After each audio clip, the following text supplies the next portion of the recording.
বিশাল বড় এক রাজকীয় বেডরুম, চারিদিকে দামি আসবাবপত্র আর স্নিগ্ধ আলোর ছড়াছড়ি। আবির ধীর পায়ে ঘরের ভেতর প্রবেশ করলো। পরনে একটি সাধারণ মানের পাঞ্জাবি, চোখে মুখে একরাশ ক্লান্তি আর রাজ্যের নীরবতা। ঘরের মাঝখানে বিশাল খাটের একপাশে পিঠ ঠেকিয়ে দাঁড়িয়ে আছে সাইরা। পরনে লাল রঙের ভারী শাড়ি, তবে মুখে কোনো নববধূর লাজুকতা নেই, আছে তীব্র ক্ষোভ আর বিরক্তি। আবির দরজাটা শব্দ না করে ভেজিয়ে দিয়ে মাথা নিচু করে দাঁড়িয়ে রইল। সায়রা তীক্ষ্ণ দৃষ্টিতে আবিরের দিকে তাকালো। তুমি এখানে কেন দাঁড়িয়ে আছো? ভেতরে আসার সাহস তোমাকে কে দিল?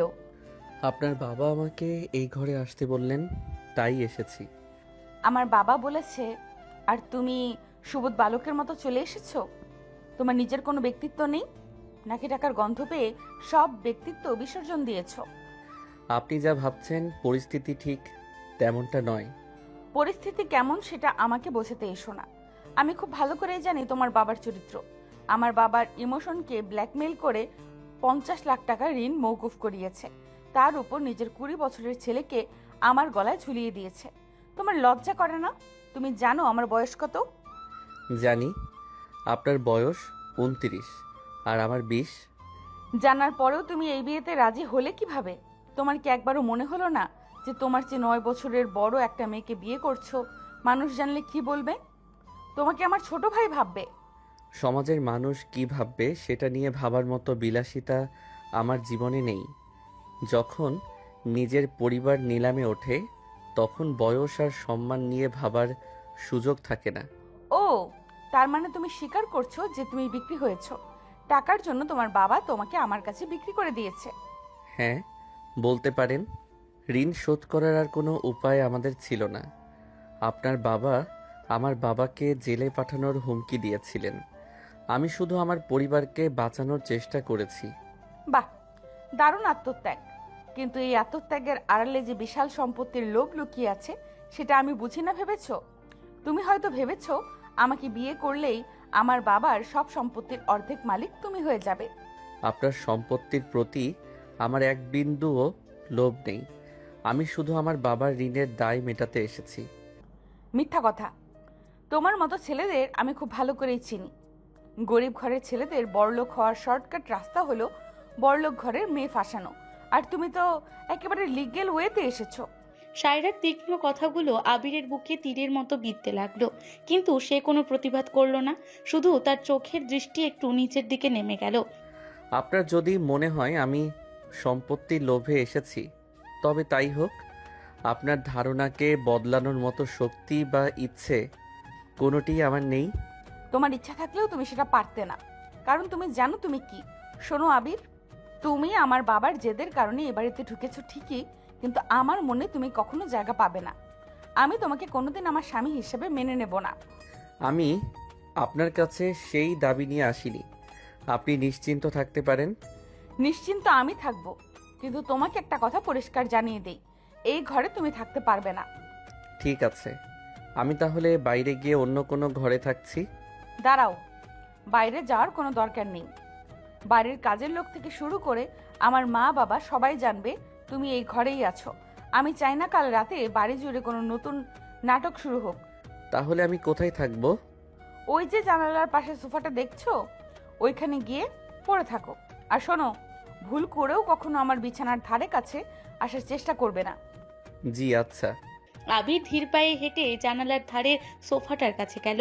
সেখানে রাখা একটা ছোট্ট কুশন মাথায় দিয়ে সে গুটিসুটি মেরে শুয়ে পড়ল। তার এই নির্লিপ্ত আচরণে সায়রা কিছুটা অবাক হলো। সে ভেবেছিল ছেলেটা হয়তো তর্ক করবে, নিজের অধিকার ফলাতে চাইবে, কিন্তু আবিরের এই নীরব সমর্পণ তাকে ভাবিয়ে তুলল। তুমি কি এইভাবেই ঘুমাবে? জি, আমার অভ্যাস আছে। তোমার কি রাগ হচ্ছে না? আমি তোমাকে এত কথা শোনালাম, ফ্লোরে শুতে বললাম, তোমার কোনো আত্মসম্মান নেই? যার নিজের বলতে কিছু নেই তার আবার আত্মসম্মান কিসের? আপনি যা বলেছেন সত্যি কথাই তো বলেছেন। আমি তো সত্যি ঋণের দায়ে বিক্রি হওয়া একটা মানুষ। তোমার এই সাধু সাজার অভিনয় আমার সামনে একদম করবে না। আমি খুব প্র্যাকটিক্যাল মানুষ। আমিও খুব প্র্যাকটিক্যাল মানুষ, তাই তো বাস্তবতা মেনে নিয়েছি। আপনি ঘুমিয়ে পড়ুন, রাত অনেক হয়েছে। সায়রার কিছু না বলে রাগে গজগজ করতে করতে বিছানায় গিয়ে শুলো। লাইট অফ করে দিল। পুরো ঘর অন্ধকারে ঢেকে গেল। শুধু জানালার ফাঁক গলে আসা চাঁদের আলো সোফায় শুয়ে থাকা আবিরের মুখের ওপর পড়লো। সায়রার চোখে ঘুম নেই, সে আর চোখে আবিরের দিকে তাকালো। ছেলেটার মুখে কোনো বিরক্তি নেই, কোনো জেদ নেই। এত অপমানের পরেও কেউ এত শান্ত কিভাবে থাকতে পারে? সায়রার মনে হলো ছেলেটা হয়তো সত্যিই কোনো নিরুপায় পরিস্থিতিতে পড়ে এই বিয়েতে রাজি হয়েছে, কিন্তু পরক্ষণেই নিজের মনকে শক্ত করলো সে। না সায়রা, তুই গলে যাস না। এদের রক্তেই লোভ মেশানো, সুযোগ পেলেই ছোবল মারবে। এভাবেই কেটে গেল দীর্ঘ একটি রাত। ভোরের আলো ফুটতেই আবিরের ঘুম ভেঙে গেল। সে উঠে ফ্রেশ হয়ে নিল, নামাজ পড়ে বারান্দায় গিয়ে দাঁড়ালো। ভোরের স্নিগ্ধ হাওয়া তার মনের কষ্টগুলোকে কিছুটা হলেও জুড়িয়ে দিল। কিছুক্ষণ পর সায়রার ঘুম ভাঙলো। চোখ খুলেই সে দেখলো সোফাটা খালি। সে ধরপড় করে উঠে বসলো। ছেলেটা গেল কোথায়? চুরি টুরি করে পালালো নাকি? ঠিক তখনই আবির ঘরে প্রবেশ করলো। তার হাতে একটা ট্রে, তাতে 2 কাপ ধোয়া ওঠা চা। Good morning. তুমি কোথায় ছিলে? আর এই চা কে পাঠালো? আমি রান্নাঘরে গিয়েছিলাম, দেখলাম কাজের বুয়া কেবল এসেছেন, তাই নিজেই চা বানিয়ে নিয়ে আসলাম। আপনি তো রাতে কিছু খাননি, হয়তো মাথা ব্যথা করতে পারে। তুমি আমার জন্য চা বানিয়েছো? কেন? এমনি, আমি নিজের জন্য বানাচ্ছিলাম, ভাবলাম আপনার জন্য 1 কাপ বানাই। আমি অপরিচিত মানুষের হাতের জিনিস খাই না, বিশেষ করে যার উদ্দেশ্য নিয়ে আমার সন্দেহ আছে। চায়ের ভেতর আমি কোনো বিষ মেশাইনি, আর আমি আপনার সম্পত্তির দলিলে সই করার কোনো কাগজও চায়ের সাথে আনিনি। খেতে পারেন নিশ্চিন্তে। আবিরের কথা শুনে সায়রা থমকে গেল। ছেলেটার গলার স্বরে কোনো অভিমান নেই, কিন্তু কথাগুলো বেশ ধারালো। সায়রা ট্রে থেকে চায়ের কাপটা তুলে নিল। চায়ে চুমুক দিয়ে সে অবাক হলো। চাটা সত্যিই দারুণ হয়েছে। চাটা খারাপ হয়নি। ধন্যবাদ। শোনো, আজ সকালে ব্রেকফাস্ট টেবিলে আমার মা হয়তো তোমাকে কিছু শোনাতে পারে। তুমি যেন আবার সেখানে কোনো সিন ক্রিয়েট করো না। সিন ক্রিয়েট করার মতো সাহস বা অধিকার কোনোটি আমার নেই, আপনি চিন্তা করবেন না। আর একটা কথা, তুমি ভার্সিটি যাও তাই না? জি, 3rd ইয়ারে পড়ছি।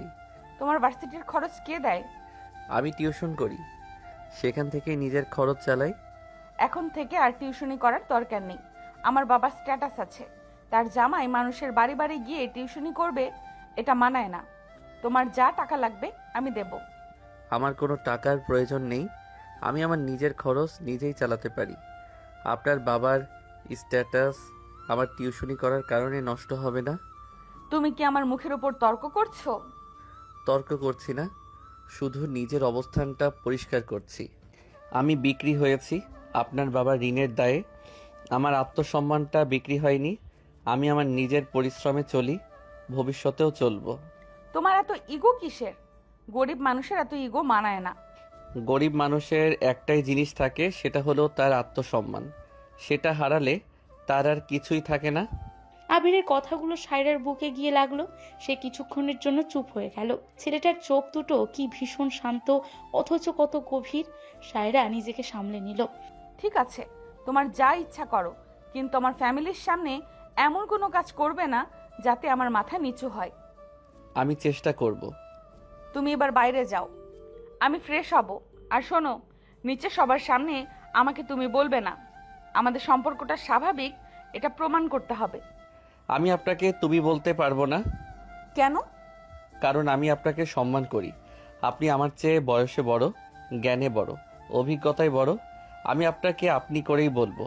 আর সবার সামনে যদি খুব সমস্যা হয় তাহলে আমি আপনাকে ম্যাম বলে ডাকবো। ম্যাম? তুমি তোমার স্ত্রীকে ম্যাম বলে ডাকবে? মানুষ হাসবে তো। মানুষ তো এমনিতে হাসবে। 20 বছরের ছেলের সাথে 29 বছরের মেয়ের বিয়ে দেখে মানুষ এমনিতেই হাসছে, নতুন করে একটা ডাক শুনে আর কি হাসবে? তোমার কথাগুলো বড্ড তেরা। যা সত্যি আমি শুধু সেটাই বলি। আমি বাইরে যাচ্ছি, আপনি ফ্রেশ হয়ে নিন ম্যাম। আবির চায়ের খালি কাপটা নিয়ে ধীর পায়ে ঘর থেকে বেরিয়ে গেল। সায়রা অবাক দৃষ্টিতে দরজার দিকে তাকিয়ে রইল। এই ছেলেটাকে সে যেমন ভেবেছিল সে তো মোটেও তেমন নয়। কোনো লোভ নেই, কোনো ভয় নেই, আবার কোনো জেদও নেই। এক অদ্ভুত শীতলতা আছে ছেলেটার মাঝে। সায়রার মনে হলো একটা অচেনা বইয়ের পাতা সে মাত্র উল্টাতে শুরু করেছে। ম্যাম, অদ্ভুত ছেলে একটা। সায়রা ফ্রেশ হয়ে নিচে নামলো। ডাইনিং টেবিলে সবাই বসে আছে। সায়রার বাবা শওকত আলী, মা নার্গিস এবং আবির। টেবিলের পরিবেশ বেশ থমথমে। তা নবাবজাদা, ঘুম ভাঙলো তাহলে? আমি তো ভাবলাম বড় লোকের নরম বিছানা পেয়ে হয়তো দুপুর পর্যন্ত নাক ডেকে ঘুমাবে। নাগিস, কি বলছো এসব? ও এখন আমাদের বাড়ির ছেলে। তোমার বাড়ির ছেলে হতে পারে, আমার না। তোমার বন্ধুর ওই ভিখারি ছেলেকে আমি কোনো দিন জামাই হিসেবে মানতে পারবো না। ছেলেটার নিজের পরার মতো একটা ভালো শার্ট নেই, সে এসেছে আমার রাজকন্যার স্বামী হতে। আন্টি, আমার পোশাক হয়তো দামি নয় কিন্তু পরিষ্কার। আর আপনি চিন্তা করবেন না, আমি এখানে আপনাদের রাজকন্যার স্বামী হওয়ার অধিকার ফলাতে আসিনি। আন্টি? তুমি আমাকে আন্টি বলছো? শাশুড়িকে মা বলতে শেখায়নি তোমার ফকিন্নি মা? মায়ের অপমান শুনে আবিরের হাত মুঠো হয়ে গেল। তার চোয়াল শক্ত হয়ে উঠল, কিন্তু সে নিজেকে চরমভাবে নিয়ন্ত্রণ করলো। সে জানে এখানে একটা কথা বাড়ালে তার বাবাকে আবার অপমানিত হতে হবে। আমার মা আমাকে শিখিয়েছে, যাকে মন থেকে সম্মান করা যায় তাকেই মা ডাকা উচিত। আপনি আমাকে মন থেকে মেনে নিতে পারেননি, তাই আমি আপনাকে আন্টি বলেই ডাকলাম। এতে আপনার সম্মান কমবে না। বেয়াদব ছেলে, মুখে মুখে তর্ক করো। শওকত, দেখো তোমার বন্ধুর ছেলের স্পর্ধা দেখো। মা প্লিজ, সকাল সকাল সিন ক্রিয়েট করো না, আমার অফিসে যাওয়ার তাড়া আছে। আমি সিন ক্রিয়েট করছি? তুই এই ছেলেটাকে নিয়ে সংসার করবি কিভাবে? ওর তো কোনো ক্লাস নেই। আমার সংসার আমি কিভাবে করব সেটা আমার ব্যাপার, তুমি দয়া করে চুপ করো। সায়রা আবিরের পাশে এসে বসলো। আবির নীরবে নিজের প্লেটে খাবার তুলে নিচ্ছিল। সায়রা আর চোখে দেখলো আবিরের হাতটা হালকা কাঁপছে। মায়ের অপমানে ছেলেটা কতটা কষ্ট পেয়েছে সেটা তার বুঝতে বাকি রইল না। আবির, আমাকে মাখনটা দাও তো। জি ম্যাম। ম্যাম? বউকে ম্যাম বলে ডাকছে। গরিবের ঘরের অশিক্ষিত ভূত। মা, আমি ওকে বলেছি ম্যাম ডাকতে, আমার অফিসের অভ্যাস, তাই বাসায় ওটা শুনতে ভালো লাগে। তোমার কোনো সমস্যা? সায়রার কথায় নার্গিস চুপ হয়ে গেল। আবির অবাক হয়ে সায়রার দিকে তাকালো। মেয়েটা এইমাত্র তাকে নিজের মায়ের অপমানের হাত থেকে বাঁচালো কেন? ধন্যবাদ। থ্যাঙ্কস দেওয়ার কিছু নেই, আমি শুধু ড্রামা পছন্দ করি না। নাস্তা শেষে আবির ভার্সিটি যাওয়ার জন্য রেডি হলো। তার কাঁধে একটা পুরনো ব্যাগ। শওকত আলী আবিরকে ডাকলেন। বাবা আবির, তুমি কি বাসে করে যাবে? আমার গাড়িটা নিয়ে যাও।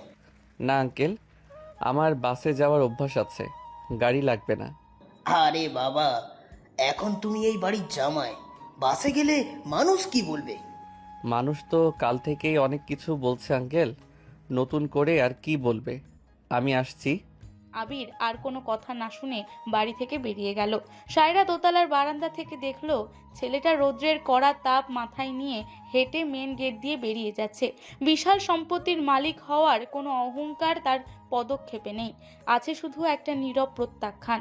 তুমি নিজেকে যতই গুটিয়ে রাখো না কেন আবির, আমি তোমার ওই নীরবতার দেওয়াল ভাঙবই।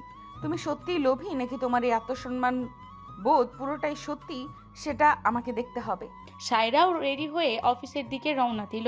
নতুন এক সম্পর্কের সূচনা হলো, যেখানে কোনো প্রেম নেই, আবেগ নেই, আছে শুধু এক অদ্ভুত নীরবতা আর অদৃশ্য এক মানসিক যুদ্ধ। সকালের রোদ বাড়ির বিশাল লনের সবুজ ঘাসের ওপর ছড়িয়ে পড়েছে। আবির কাঁধে পুরনো একটি ব্যাগ ঝুলিয়ে ধীর পায়ে মেন গেটের দিকে এগোচ্ছে। আজ তার ভার্সিটিতে থার্ড ইয়ারের একটা গুরুত্বপূর্ণ প্রেজেন্টেশন আছে। গেটের কাছাকাছি পৌঁছাতেই একটা দামি স্পোর্টস কার এসে তার পথ আটকে দাঁড়ালো। গাড়ি থেকে নামলো রায়হান, সায়রার ফুফাতো ভাই। চোখে দামি রোদ চশমা, ঠোঁটে তার ছেলের হাসি। আরে এইটা কে? আমাদের নতুন দুলাভাই নাকি? বাহ বাহ, তা দুলাভাই সকালে কি হাঁটতে বেরিয়েছেন নাকি বাপের ধার করা টাকা শোধ করতে ভিক্ষায় বেরিয়েছেন? পথ ছাড়ুন, আমার ভার্সিটিতে যাওয়ার তাড়া আছে। তারা তো থাকবেই, হঠাৎ করে বড় লোকের বাড়িতে এন্ট্রি পেয়েছো, এখন তো ভার্সিটিতে গিয়ে বন্ধুদের কাছে ফুটানি মারতে হবে। তা শার্টটা তো দেখছি সেই মানদাতা আমলের। আমার কয়েকটা পুরনো শার্ট আছে, দেব নাকি? সাইজে হয়তো একটু বড় হবে, কিন্তু তোমার এই ফকিন্নি মার্কা শার্টের চেয়ে অনেক ভালো। আবির রায়হানের চোখের দিকে শান্ত দৃষ্টিতে তাকালো। তার চোখে কোনো রাগ নেই, তবে আত্মসম্মানে আঘাত লাগার একটা সূক্ষ্ম ছায়া সেখানে স্পষ্ট। ঠিক তখনই বারান্দা থেকে নার্গিস বেগম, সায়রার মা, নিচে নেমে আসলেন। রায়হান, তুই কার সাথে কথা বলছিস? ওকে তো আমি বাড়ির দারোয়ানের চেয়েও নিচু মনে করি। ওর সাথে কথা বলে নিজের লেভেলে নামাচ্ছিস কেন বাবা? মামি, আমি তো জাস্ট দুলাভাইয়ের স্ট্যাটাসটা চেক করছিলাম। সায়রা আপুর মতো একটা মেয়ে, আর তার বর কিনা বাসে ঝুলে ভার্সিটিতে যায়। মানুষ দেখলে তো আপুর প্রেস্টিজ পাংচার হয়ে যাবে। ওর আবার পেস্টিজ? শওকত সাহেবের ঘাড়ের উপর চেপে বসেছে বাপ বেটা মিলে। শোনো আবির, তুমি যদি ভেবে থাকো আমার মেয়ের ঘাড়ে বসে নবাবি করবে, তবে সেই গুড়ে বালি। আমি বেঁচে থাকতে তোমাকে এই বাড়ির জামাইয়ের অধিকার কেউ দিতে পারবে না। আন্টি, সম্মান জিনিসটা কেউ কাউকে জোর করে দিতে পারে না। আর আমি আপনার মেয়ের ঘাড়ে বসে নবাবি করতে আসিনি। আমার যেটুকু সামর্থ্য আছে আমি তা নিয়েই বাঁচতে চাই। আপনাদের দয়া বা করুণা আমার দরকার নেই। জ্ঞান দিস না ফকিন্নি, তোর বাপের তো কোনো স্ট্যাটাসই নাই। তুই আসছিস বড় বড় কথা বলতে, তোর বাপ তো আমার মামার পা চেটে টাকা নিছে, আর তুই আসছিস সেখানে সততা দেখাতে। বাপ তুলে কথা বলায় আবিরের চোয়াল শক্ত হয়ে উঠল। হাতের মুঠো শক্ত করে সে নিজেকে আটকাতে চাইলো। এমন সময় সায়রা সিঁড়ি দিয়ে নামতে নামতে দৃশ্যটা দেখলো। সায়রা দ্রুত পায়ে এগিয়ে এলো। এখানে কি হচ্ছে? আরে আপু, গুড মর্নিং। আমি তো জাস্ট দুলাভাইয়ের সাথে একটু ফান করছিলাম। উনি তো দেখছি সে লেভেলের ইগোনে ঘরে। রায়হান, তুমি কখন এসেছো? আর আবির, তুমি এখনো দাঁড়িয়ে আছো কেন? তোমার না ক্লাস আছে? জি ম্যাম, আমি যাচ্ছিলাম। ওনারা পথ আটকে কথা বলছিলেন বলে দাঁড়িয়েছি। ম্যাম?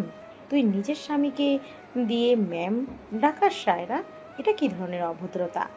মা, আমার যা ভালো লাগে আমি তাই করি। আর রায়হান, তুমি আমার বাড়িতে এসে যাকে তাকে অপমান করার অধিকার রাখো না। আবির যেমনই হোক, লিগেলি সে এখন আমার স্বামী। তাকে অপমান করার মানে আমার বাবাকে অপমান করা। তুমি ভেতরে এসো। সায়রা আবিরের দিকে এক নজর তাকালো। আবিরের শান্ত চোখ দুটোতে একরাশ অপমান আর কষ্ট জমাট বেঁধে আছে, কিন্তু সে এক ফোঁটা বুঝতে দিচ্ছে না। সায়রার বুকের ভেতরটা কেন যেন একটু কেঁপে উঠল। ছেলেটা তো কোনো প্রতিবাদ করলো না, কেন এত নীরব? আবির আর কোনো কথা না বলে গেট দিয়ে বেরিয়ে গেল। সায়রা দীর্ঘশ্বাস ফেলে ভেতরে চলে গেল। ভার্সিটির বিশাল ক্যাম্পাসে পা রাখতেই আবিরের মনটা কিছুটা শান্ত হলো। তার বন্ধু ফাহিম দূর থেকে তাকে দেখে দৌড়ে এলো। কিরে দোস্ত, তুই নাকি বিয়ে করছিস? তাও আবার তোর সে 9 বছরের বড় একটা মেয়েকে। আমার তো বিশ্বাসই হচ্ছে না, তুই আমাকে জানালেও না। জানানোর মতো পরিস্থিতি ছিল না রে ফাহিম। জীবন মাঝে মাঝে এমন কিছু বাঁক নেয় যেখানে নিজের কোনো কন্ট্রোল থাকে না। তার মানে তুই রাজি ছিলি না? আঙ্কেল জোর করেছে? আব্বুর মাথার উপর 50 লাখ টাকার ঋণ ছিল। শওকত আঙ্কেল আব্বুকে পুলিশে দিতে চেয়েছিলেন। আমি ছাড়া আব্বুকে বাঁচানোর আর কোনো পথ ছিল না। ভাই, তুই নিজের লাইফটা এভাবে স্যাক্রিফাইস করে দিলি? তুই তো জানিস বড় লোকের মেয়েরা কেমন ইগো নিয়ে ঘুরে। তোর মতো সেন্সিটিভ একটা ছেলে সেখানে টিকতে পারবি? টিকতে আমাকে হবেই। আমি তো আর ভালোবেসে বিয়ে করিনি। আমি শুধু একটা ডিল সাইন করেছি। আমার আত্মসম্মান নিয়ে বেঁচে থাকাটাই এখন আমার একমাত্র লক্ষ্য। দুজনে কথা বলছিল, এমন সময় তাদের জুনিয়র স্বামীরা দৌড়ে এলো। স্বামীরা চোখে মুখে চরম উৎকণ্ঠা। আবির ভাইয়া, আপনি একটু এদিকে আসবেন, খুব জরুরি দরকার আছে। কি হয়েছে সামিরা? তুমি এত হাঁপাচ্ছ কেন? ভাইয়া, সুমাইয়া আপুর একটা বড় বিপদ হয়েছে, আপনি তাড়াতাড়ি চলুন। সুমাইয়া আবিরের মামাতো বোন। সে একই ভার্সিটিতে ফার্স্ট ইয়ারে পড়ে। সুমাইয়ার বিপদের কথা শুনে আবির অস্থির হয়ে উঠল। সে ফাহিমকে পরে কথা বলবে বলে স্বামীরার সাথে ক্যাম্পাসের একটু নিরিবিলি জায়গায় একটা বেঞ্চে গিয়ে বসলো। সামিরা, এবার খুলে বলো তো সুমাইয়ার কি হয়েছে? ভাইয়া, নওশাদ নামের ওই গুন্ডা ছেলেটা সুমাইয়া আপুকে অনেকদিন ধরে ডিস্টার্ব করছে। আপু ভয়ে কাউকে বলেনি। আজকে সকালে নওশাদ আপুকে হুমকি দিয়েছে যে আপু যদি ওর সাথে রিলেশনে না চাই, তবে সে আপুর কিছু এডিটেড ছবি ইন্টারনেটে ছেড়ে দেবে। আপু তো ভয়ে ওয়াশরুমে বসে কাঁদছে। কি এত বড় সাহস? সুমাইয়া আমাকে আগে কেন জানায়নি? চলো, ওকে আমার কাছে নিয়ে এসো। আমি দেখছি নওশাদকে কি করা যায়। স্বামীরা আর আবির খুব কাছাকাছি বসে সিরিয়াসলি কথা বলছিল। আবির সান্ত্বনা দেওয়ার জন্য স্বামীরার কাঁধে হালকা হাত রেখে বোঝানোর চেষ্টা করছিল। ঠিক এই দৃশ্যটাই দূর থেকে দেখছিল জেরিন। জেরিন সায়রার চাচাতো বোন, যে এই ভার্সিটিতেই পড়ে। জেরিন বাঁকা হেসে নিজের ফোন বের করে আবির আর স্বামীরার একটা ভিডিও এবং কয়েকটা ছবি তুলে নিল। ছবিগুলো এমন অ্যাঙ্গেলে তোলা যে মনে হচ্ছে তারা গভীর প্রেমে মগ্ন। বাহ, দারুণ মশলা পেয়ে গেলাম। সায়রাপুর এত অহংকার না, এবার দেখ তোর বরের আসল চরিত্র। সায়রা তার বিলাসবহুল অফিসের চেম্বারে বসে ল্যাপটপে কাজ করছিল। তার ম্যানেজার ইকবাল একটা ফাইল নিয়ে রুমে ঢুকলো। ম্যাম, এই ফাইলটাতে আপনার সিগনেচার লাগবে। ইকবাল, তুমি এই ফাইলটা লিগ্যাল টিমের কাছে চেক করিয়েছো? জি ম্যাম, সব ঠিক আছে। সায়রা যখন ফাইলে সাইন করছে তখন তার ফোনে হোয়াটসঅ্যাপের নোটিফিকেশন বেজে উঠল। সায়রা ফোনটা হাতে নিয়ে দেখলো জেরিনের মেসেজটা ওপেন করতেই তার চোখ আটকে গেল। আবির একটা সুন্দরী মেয়ের সাথে বসে আছে, মেয়ের কাঁধে হাত রেখে হাসি মুখে কথা বলছে। নিচে জেরিনের টেক্সট, আপু তোর ওই ইনোসেন্ট বর তো ভার্সিটিতে রোমিও হয়ে ঘুরছে, তুই এখানে কাজ করছিস আর সে নতুন বউ রেখে ক্যাম্পাসে প্রেমলীলা চালাচ্ছে। সায়রার মাথায় রক্ত উঠে গেল। সে আবিরকে ভালোবাসে না ঠিকই, কিন্তু আবির তার স্বামী অন্য মেয়ের সাথে বসে প্রেম করবে আর সে চুপ করে দেখবে। সায়রার ইগোতে প্রচন্ড আঘাত লাগলো। তার বুকের ভেতর একটা অজানা তীব্র ঈর্ষা মোচড় দিয়ে উঠল। ইকবাল, আমার গাড়ি বের করতে বলো এক্ষুনি। ম্যাম, কিন্তু আপনার তো 10 মিনিট পর একটা মিটিং আছে। ক্যান্সেল করো মিটিং, আমি এক্ষুনি ভার্সিটিতে যাব। সায়রা হনহন করে অফিস থেকে বেরিয়ে গেল। রাগে তার সারা শরীর কাঁপছে। সে নিজেকে বোঝানোর চেষ্টা করলো যে সে শুধু তার সম্মানের জন্য রেগেছে, কিন্তু ভেতরে ভেতরে একটা অদ্ভুত কষ্ট তাকে কুড়ে কুড়ে খাচ্ছিল। আবির তখন স্বামীরার সাথে কথা বলে সুমাইয়াকে খোঁজার জন্য উঠছিল। হঠাৎ ভার্সিটির গেটের সামনে বিকট শব্দে একটা গাড়ি এসে থামলো। গাড়ির দরজা খুলে সায়রা বের হলো। চোখে রোদ চশমা, পরনে ফর্মাল অফিস স্যুট। তাকে দেখে ভার্সিটির অনেক ছেলে মেয়ে থমকে দাঁড়ালো। সায়রা হনহন করে আবিরের দিকে এগিয়ে গেল। আবির সায়রাকে দেখে অবাক হয়ে থমকে দাঁড়ালো। ম্যাম, আপনি এখানে? কেন? আমি এখানে আসতে পারি না? তোমার প্রাইভেসি নষ্ট করে দিলাম নাকি? প্রাইভেসি? আমি তো কিছুই বুঝতে পারছি না। আপনার মিটিং ছিল না? হ্যাঁ ছিল, কিন্তু আমি তো জানতাম না আমার স্বামী ভার্সিটিতে এসে ক্লাস করার বদলে সুন্দরী মেয়েদের নিয়ে বেঞ্চে বসে প্রেম করে। সায়রার কথা শুনে আবির চমকে উঠল। স্বামীরা ভয়ে 2 পা পিছিয়ে গেল। ছাত্রছাত্রীরা ফিসফিস করতে শুরু করলো। ম্যাম, আপনি ভুল বুঝছেন। আমি শাট আপ! আমি তোমার সাথে কথা বলছি না। তুমি নিশ্চয়ই জানো ও বিবাহিত, নাকি তোমার কাছে নিজেকে ব্যাচেলর দাবি করেছে? ম্যাম, আপনি কি বলছেন এসব? আপনি না জেনে কাউকে এভাবে সবার সামনে অপমান করতে পারেন না। আমি না জেনে কথা বলি না আবির। তুমি এই মেয়ের সাথে বসে ওর কাঁধে হাত দিয়ে রোম্যান্স করছিলে, সেটা আমি নিজের চোখে দেখেছি, মানে ছবিতে দেখেছি। তোমার সাহস তো কম না। আমার বাবার টাকায় কেনা শার্ট পরে তুমি আমার সাথে বেইমানি করছো। বাবার টাকায় কেনা শার্ট কথাটা আবিরের বুকে তীরের মতো বিঁধল। তার চোখ দুটো মুহূর্তের জন্য ছলছল করে উঠল, কিন্তু পরক্ষণেই সে নিজেকে সামলে নিল। তার আত্মসম্মানে প্রচন্ড আঘাত লাগলেও সে সবার সামনে সায়রাকে ছোট করতে চাইল না। ম্যাম, আপনি যা ভাবছেন তা সত্যি নয়, কিন্তু আমি এখানে সবার সামনে কোনো কৈফিয়ত দেব না। আপনার যদি মনে হয় আমি দোষী, আপনি আমাকে যা খুশি শাস্তি দিতে পারেন। চুপ করো, একদম চুপ করো। তুমি এক্ষুনি গাড়িতে ওঠো। কিন্তু আমার সুমাইয়াকে। আমি তোমাকে গাড়িতে উঠতে বলেছি আবির। যদি একটাও কথা বলো, আমি এই ভার্সিটির প্রিন্সিপালকে ডেকে তোমার নামে কমপ্লেন করব। গাড়িতে ওঠো। আবির একটা দীর্ঘশ্বাস ফেলে স্বামীরার দিকে তাকালো, ইশারায় বোঝালো যে সুমাইয়ার বিষয়টা পরে দেখবে। তারপর সে মাথা নিচু করে গিয়ে সায়রার গাড়িতে উঠে বসলো। সায়রা গাড়ির দরজা সজোরে বন্ধ করে ড্রাইভিং সিটে বসলো। প্রচন্ড স্পিডে গাড়ি স্টার্ট দিয়ে সে ভার্সিটির ক্যাম্পাস থেকে বেরিয়ে গেল। গাড়ির ভেতর পিনপতন নীরবতা। এসি চলছে, কিন্তু সায়রার কপালের ঘাম যেন শুকাচ্ছে না। রাগে তার নিঃশ্বাস ভারী হয়ে আসছে। আবির জানালার বাইরে তাকিয়ে আছে, তার মুখ একদম শান্ত, কিন্তু ভেতরে যে ঝড় বইছে সেটা কেবল সেই জানে। সায়রা হঠাৎ রাস্তার একপাশে হার্ড ব্রেক করে গাড়ি থামালো। তোমার কি কোনো লজ্জা নেই আবির? আমি তোমাকে সকালবেলা বললাম না যে আমার পরিবারের সম্মান নষ্ট হয় এমন কোনো কাজ করবে না? আর তুমি কিনা ভার্সিটিতে গিয়ে একটা আজে বাজে মেয়ের সাথে ঢলাঢলি করছো। আবির ধীরে ধীরে সায়রার দিকে তাকালো। তার চোখের ওই শান্ত শীতল দৃষ্টি দেখে সায়রা মুহূর্তের জন্য থমকে গেল। ম্যাম, আপনি কি আপনার বলা কথাগুলো একবার ভেবে দেখেছেন? আপনি আমাকে গরিব বলে অপমান করতে পারেন, আমার স্ট্যাটাস নিয়ে খোঁচা দিতে পারেন, কিন্তু আমার চরিত্র নিয়ে কথা বলার অধিকার আপনাকে কে দিয়েছে? অধিকার কে দিয়েছে মানে? তুমি আমার লিগ্যাল হাজবেন্ড, আর তুমি অন্য মেয়ের সাথে। আমি অন্য কোনো মেয়ের সাথে ঢলাঢলি করছিলাম না ম্যাম। আপনি সবসময় না জেনেই বিচার করেন। এই অধিকার আপনাকে আপনার টাকা আর বয়স দিয়েছে, তাই না? তুমি আমার কথার উপর দিয়ে কথা বলছো। জেরিন আমাকে সব ছবি পাঠিয়েছে, আমি নিজে দেখেছি তুমি ওর কাঁধে হাত দিয়ে হাসছিলে। আবির একটা দীর্ঘশ্বাস ফেললো। সেই দীর্ঘশ্বাসের শব্দটা যেন বদ্ধ গাড়ির ভেতর ভারী পাথরের মতো এসে সায়রার বুকে বিঁধল। আপনি শুধু একটা ফ্রেমের ছবি দেখেছেন ম্যাম, পুরো গল্পটা জানেন না। ওই মেয়েটার নাম সামিরা, ও আমার জুনিয়র। আর ও যার কথা বলতে এসেছিল তার নাম সুমাইয়া। সুমাইয়া আমার মামাতো বোন, সে এই ভার্সিটিতেই পড়ে। তো তোমার মামাতো বোনের কথা বলার জন্য ওই মেয়ের গায়ে হাত দিতে হবে? সুমাইয়া একটা বিপদে পড়েছে ম্যাম।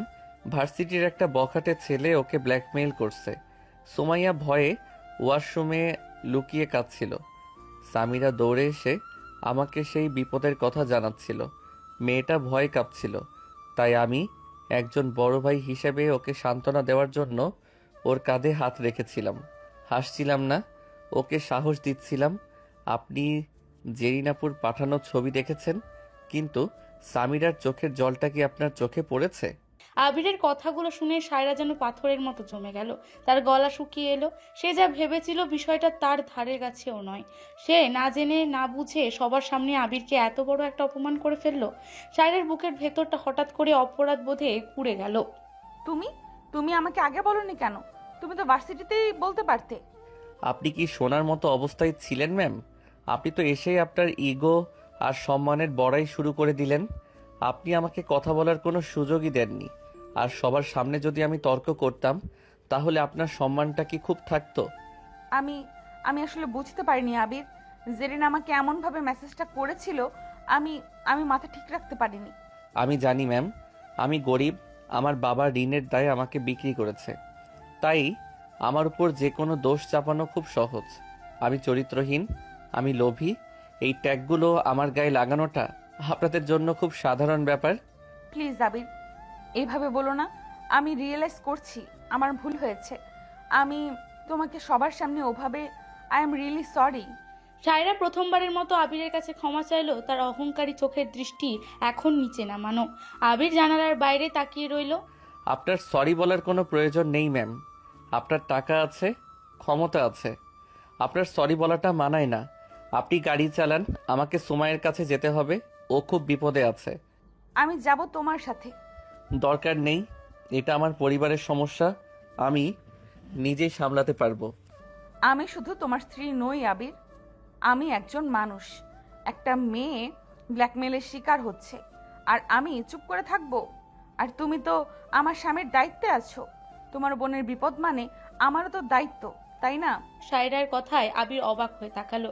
এই মেয়েটার ভেতর একটা অদ্ভুত স্ববিরোধী চরিত্র আছে। সে যেমন রাগী আর অহংকারী, আবার ঠিক তেমনই একটা প্রোটেক্টিভ সত্তাও তার ভেতরে লুকিয়ে আছে। আপনি সত্যি যেতে চান? হ্যাঁ, আমি দেখতে চাই কোন সাহসে একটা বখাটে ছেলে আমার স্বামীর বোনকে ব্ল্যাকমেইল করে। সায়রা গাড়ি ঘুরিয়ে আবার ভার্সিটির দিকে রওনা দিল। গাড়ির ভেতরের গুমোট পরিবেশটা কিছুটা হালকা হলেও একটা অদৃশ্য দূরত্ব যেন এখনো রয়ে গেল। সায়রা আর চোখে আবিরের দিকে তাকালো। ছেলেটা এখনো জানালার বাইরে তাকিয়ে আছে। সায়রার মনে হলো এই ছেলেটার নীরবতা আর আত্মসম্মানবোধ তাকে একটু একটু করে তার অহংকারের জায়গা থেকে নিচে নামিয়ে আনছে। সে কি সত্যি আবিরকে একটু একটু করে বুঝতে শুরু করেছে, নাকি এই নীরবতার আড়ালে আরো কোনো বড় ঝড় লুকিয়ে আছে? সায়রা গাড়ি ঘুরিয়ে আবার ভার্সিটির গেটের ভেতরে প্রবেশ করলো। গাড়ি থেকে নেমেই সে হনহন করে সুমাইয়া আর সামিরার দিকে এগিয়ে গেল। আবিরও তার পিছু পিছু গেল। সুমাইয়া তখনও ভয়ে কাঁপছে, আর সামিরা তাকে জড়িয়ে ধরে সান্ত্বনা দেওয়ার চেষ্টা করছে। সায়রা গিয়ে সুমাইয়ার সামনে দাঁড়ালো। তুমি সুমাইয়া, আবিরের মামাতো বোন? জি জি ম্যাম। কাঁদছো কেন? চোখের পানি মোছো। একটা বখাটে ছেলে তোমাকে ব্ল্যাকমেল করবে, আর তুমি বাথরুমে লুকিয়ে কাঁদবে? এই শিক্ষা নিয়ে বড় হয়েছো? শোনো, মেয়েরা যখন কাঁদে তখন সমাজ তাদের দুর্বল ভাবে। কান্না থামাও আর আমাকে বলো এই ছেলেটা কোথায়। সায়রার তীক্ষ্ণ ও দৃঢ় কণ্ঠস্বর শুনে সুমাইয়া কিছুটা ঘাবড়ে গেল, কিন্তু একই সাথে একটা ভরসাও পেল। আবির সুমাইয়ার মাথায় হাত রাখলো। ভয় পাস না সুমাইয়া, ম্যাম যা বলছেন সব খুলে বলো। ওই নওশাদ কোথায় এখন? ম্যাম, নওশাদ তো ওই ক্যাফেটেরিয়ার দিকে বসে আড্ডা দিচ্ছে। ও তো জানে না আমরা আপনাকে ডাকতে গেছি। গুড, চলো আমার সাথে। সায়রা সোজা ক্যাফেটেরিয়ার দিকে হাঁটা ধরলো। আবির, সুমাইয়া আর সামিরা তার পেছনে। ক্যাফেটেরিয়ার তখন ভীষণ ভিড়। নওশাদ তার বন্ধুদের সাথে বসে আড্ডা দিচ্ছিল আর হাসাহাসি করছিল। সায়রা গিয়ে সোজা নওশাদের টেবিলে দাঁড়ালো। তার চোখের চাহনি এতটাই শীতল আর রাগী ছিল যে নওশাদের হাসি মুহূর্তেই মিলিয়ে গেল। তোমার নামই কি নওশাদ? হ্যাঁ, কিন্তু আপনি কে? আপনাকে তো চিনতে পারলাম না। আমাকে চেনার তোমার কোনো যোগ্যতা নেই, কিন্তু তুমি যে কাজটা করেছো সেটার পরিণতি কতটা ভয়াবহ হতে পারে সেটা বোঝানোর জন্য আমার পরিচয়টা দেওয়া খুব জরুরি।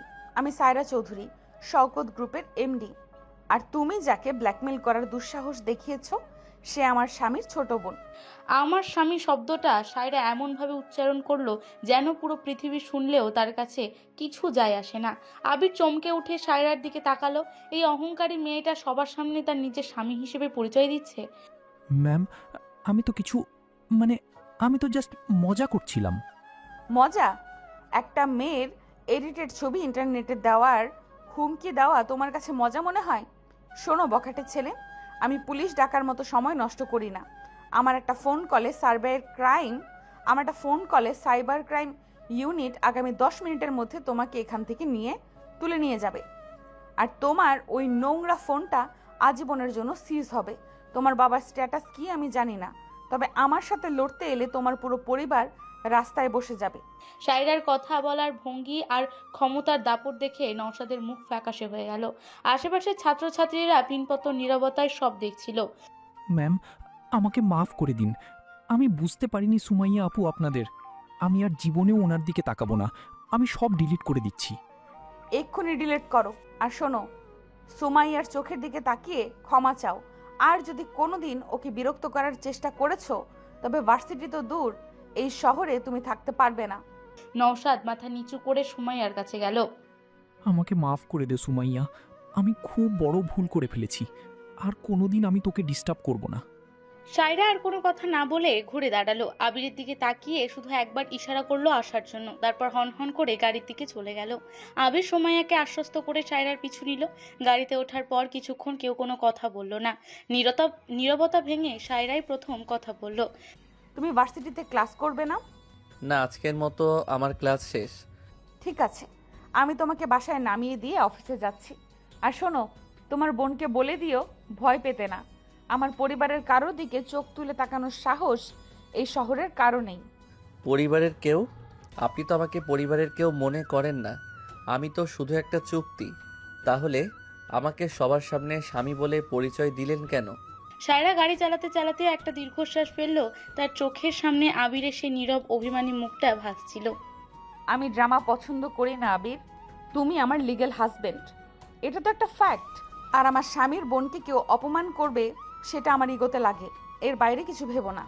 আমি কিছুই ভাবি না ম্যাম। তবে আজ আপনি যা করলেন সেটার জন্য আমি আপনার কাছে চিরকৃতজ্ঞ থাকব। আপনি বাইরে থেকে যতই কঠিন হন না কেন, আপনার ভেতরটা অনেক সুন্দর। আবিরের কথা শুনে সায়রার বুকের ভেতরটা অদ্ভুতভাবে কেঁপে উঠল। কেউ কখনো তাকে এভাবে বলেনি। সবাই তার টাকা আর মেজাজ দেখে ভয় পায়, কিন্তু এই ছেলেটা তার ভেতরের রূপটা দেখতে পেল কিভাবে? সায়রা আর কোনো কথা না বলে গাড়ি চালাতে লাগলো। পরের দিন সকাল, সায়রা অফিসে তার চেম্বারে বসে গুরুত্বপূর্ণ একটা মিটিংয়ে প্রস্তুতি নিচ্ছিল। এমন সময় ম্যানেজার ইকবাল রুমে প্রবেশ করলো। ম্যাম, একজন বয়স্ক লোক আপনার সাথে দেখা করতে চাইছেন। তিনি বলছেন তিনি আপনার শ্বশুর। আমি আবির স্যারের বাবা। আবিরের বাবা জালালউদ্দিন? উনি এখানে কেন? আচ্ছা, পাঠিয়ে দাও। কিছুক্ষণ পর জালালউদ্দিন ধীর পায়ে রুমে ঢুকলো। তার চোখে মুখে এক চতুরতার ছাপ। সায়রা তাকে দেখে সৌজন্যমূলক একটা হাসি দেওয়ার চেষ্টা করলো। বসুন আঙ্কেল, কি ব্যাপার? হঠাৎ অফিসে? বাড়িতে গেলে তো পারতেন। না মা, আসলে কথাগুলো বাড়িতে বলা সম্ভব না। শওকত সাহেবের সামনে আমি তো আর মুখ ফুটে কিছু বলতে পারি না। চাইতে পারি না মানে? আপনি কি চাইছেন? মা, আবির তো তোমার স্বামী। তোমরা তো স্বামী স্ত্রী হিসেবে সুখে শান্তিতে আছো। আমি আর তোমার শাশুড়ি খুব কষ্টে আছি। আবিরের বড় ভাই তাম্বির একটা ব্যবসা শুরু করতে চাইছে, কিন্তু আমাদের কাছে কোনো পুঁজি নেই। আবিরেই আমাকে বলল তোমার কাছে আসতে। ও তো লজ্জায় তোমার কাছে চাইতে পারে না। আবির আমাকে বলল তোমার কাছে আসতে। কথাটা শুনে সায়রার মাথার উপর যেন আকাশ ভেঙে পড়ল। তার চোখের সামনে গতকালের সেই নীরব আত্মসম্মানবোধ সম্পন্ন ছেলেটার মুখটা ভেসে উঠল। সে কি এতটাই বোকা যে ওই ছেলেটার অভিনয়ে গলে যাচ্ছিল? আবির আপনাকে পাঠিয়েছে আমার কাছে টাকা চাইতে? হ্যাঁ মা, ও তো এখন ওই বাড়ির জামাই, ওর তো একটা অধিকার আছে, তাই না? আর তানভীর তো ওরই বড় ভাই। তুই যদি 10 লাখ টাকা দিতে তাহলে আমাদের খুব উপকার হতো। সায়রার বুকের ভেতর প্রচন্ড রাগ আর ঘৃণার জন্ম হলো। তার মনে হলো আবির তাকে খুব সূক্ষ্মভাবে বোকা বানিয়েছে। ছেলেটা মুখে আত্মসম্মানের বড় বড় কথা বলে আর পেছনে বাবাকে দিয়ে ভিখারির মতো টাকা চায়। সায়রা দাঁতে দাঁত চেপে ড্রয়ার থেকে একটা চেক বই বের করলো। আবির পাঠিয়েছে তাই না? ঠিক আছে, আমি 10 লাখ টাকার চেক দিচ্ছি, কিন্তু আঙ্কেল একটা কথা মনে রাখবেন, এই 10 লাখ টাকার পর আমার আর আবিরের মধ্যে স্বামী স্ত্রীর সম্পর্ক শুধু একটা কাগজের চুক্তিতেই সীমাবদ্ধ থাকবে। বেঁচে থাকো মা, আমি জানতাম তুমি ফিরবে না। সায়রা 10 লাখ টাকার একটা চেক সই করে জালালউদ্দিনকে দিকে ছুঁড়ে মারলো। জালালউদ্দিন চেকটা নিয়ে খুশি মনে চলে গেলেন। সায়রা চেয়ারে হেলান দিয়ে চোখ বন্ধ করলো। তার চোখে পানি জমতে শুরু করেছে। কেন তার এত কষ্ট হচ্ছে? একটা গরিব ছেলে টাকার লোভ দেখিয়েছে, এতে কষ্ট পাওয়ার কি আছে? সে তো জানতোই এরা এমন, কিন্তু আবিরকে সে কেন বিশ্বাস করতে শুরু করেছিল? সন্ধ্যা ঘনিয়ে এসেছে, বাইরের আকাশটা মেঘলা, যে কোনো সময় মুষলধারে বৃষ্টি নামবে। আবির নিজের ঘরে বসে একটা খাতার উপর ঝুঁকে টিউশনির নোট তৈরি করছিল। হঠাৎ ঘরের দরজাটা সজোরে খুলে গেল। সায়রা ঝড়ের বেগে ঘরে ঢুকলো।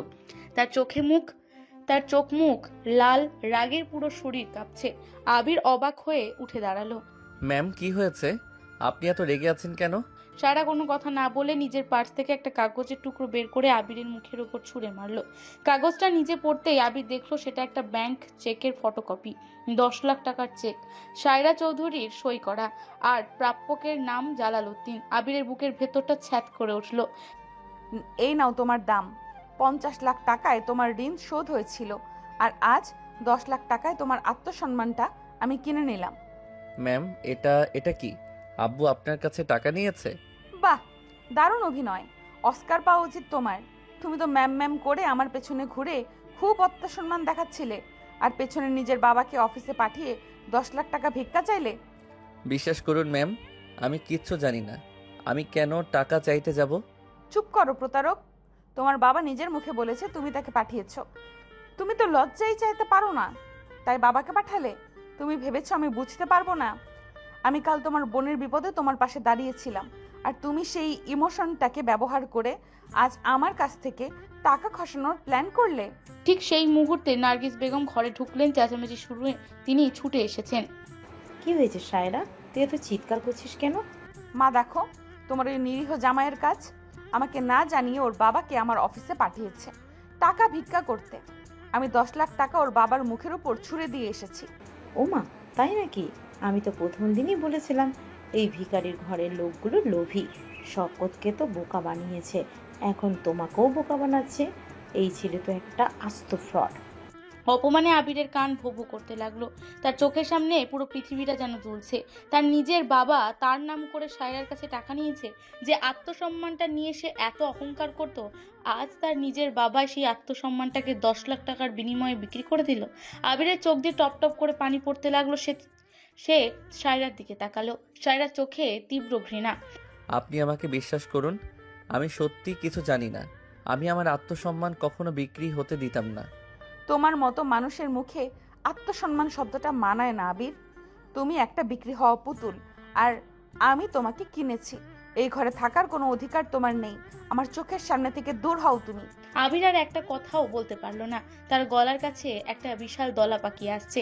সে নীরবে ঘর থেকে বেরিয়ে গেল। নার্গিস বেগম পেছন থেকে তখনও গালিগালাজ করছেন। সায়রা ধপ করে বিছানায় বসে পড়লো। তার বুকের ভেতরটা ফাঁকা লাগছে। আবিরের চোখের পানিটা কেন এত খাঁটি মনে হলো তার কাছে?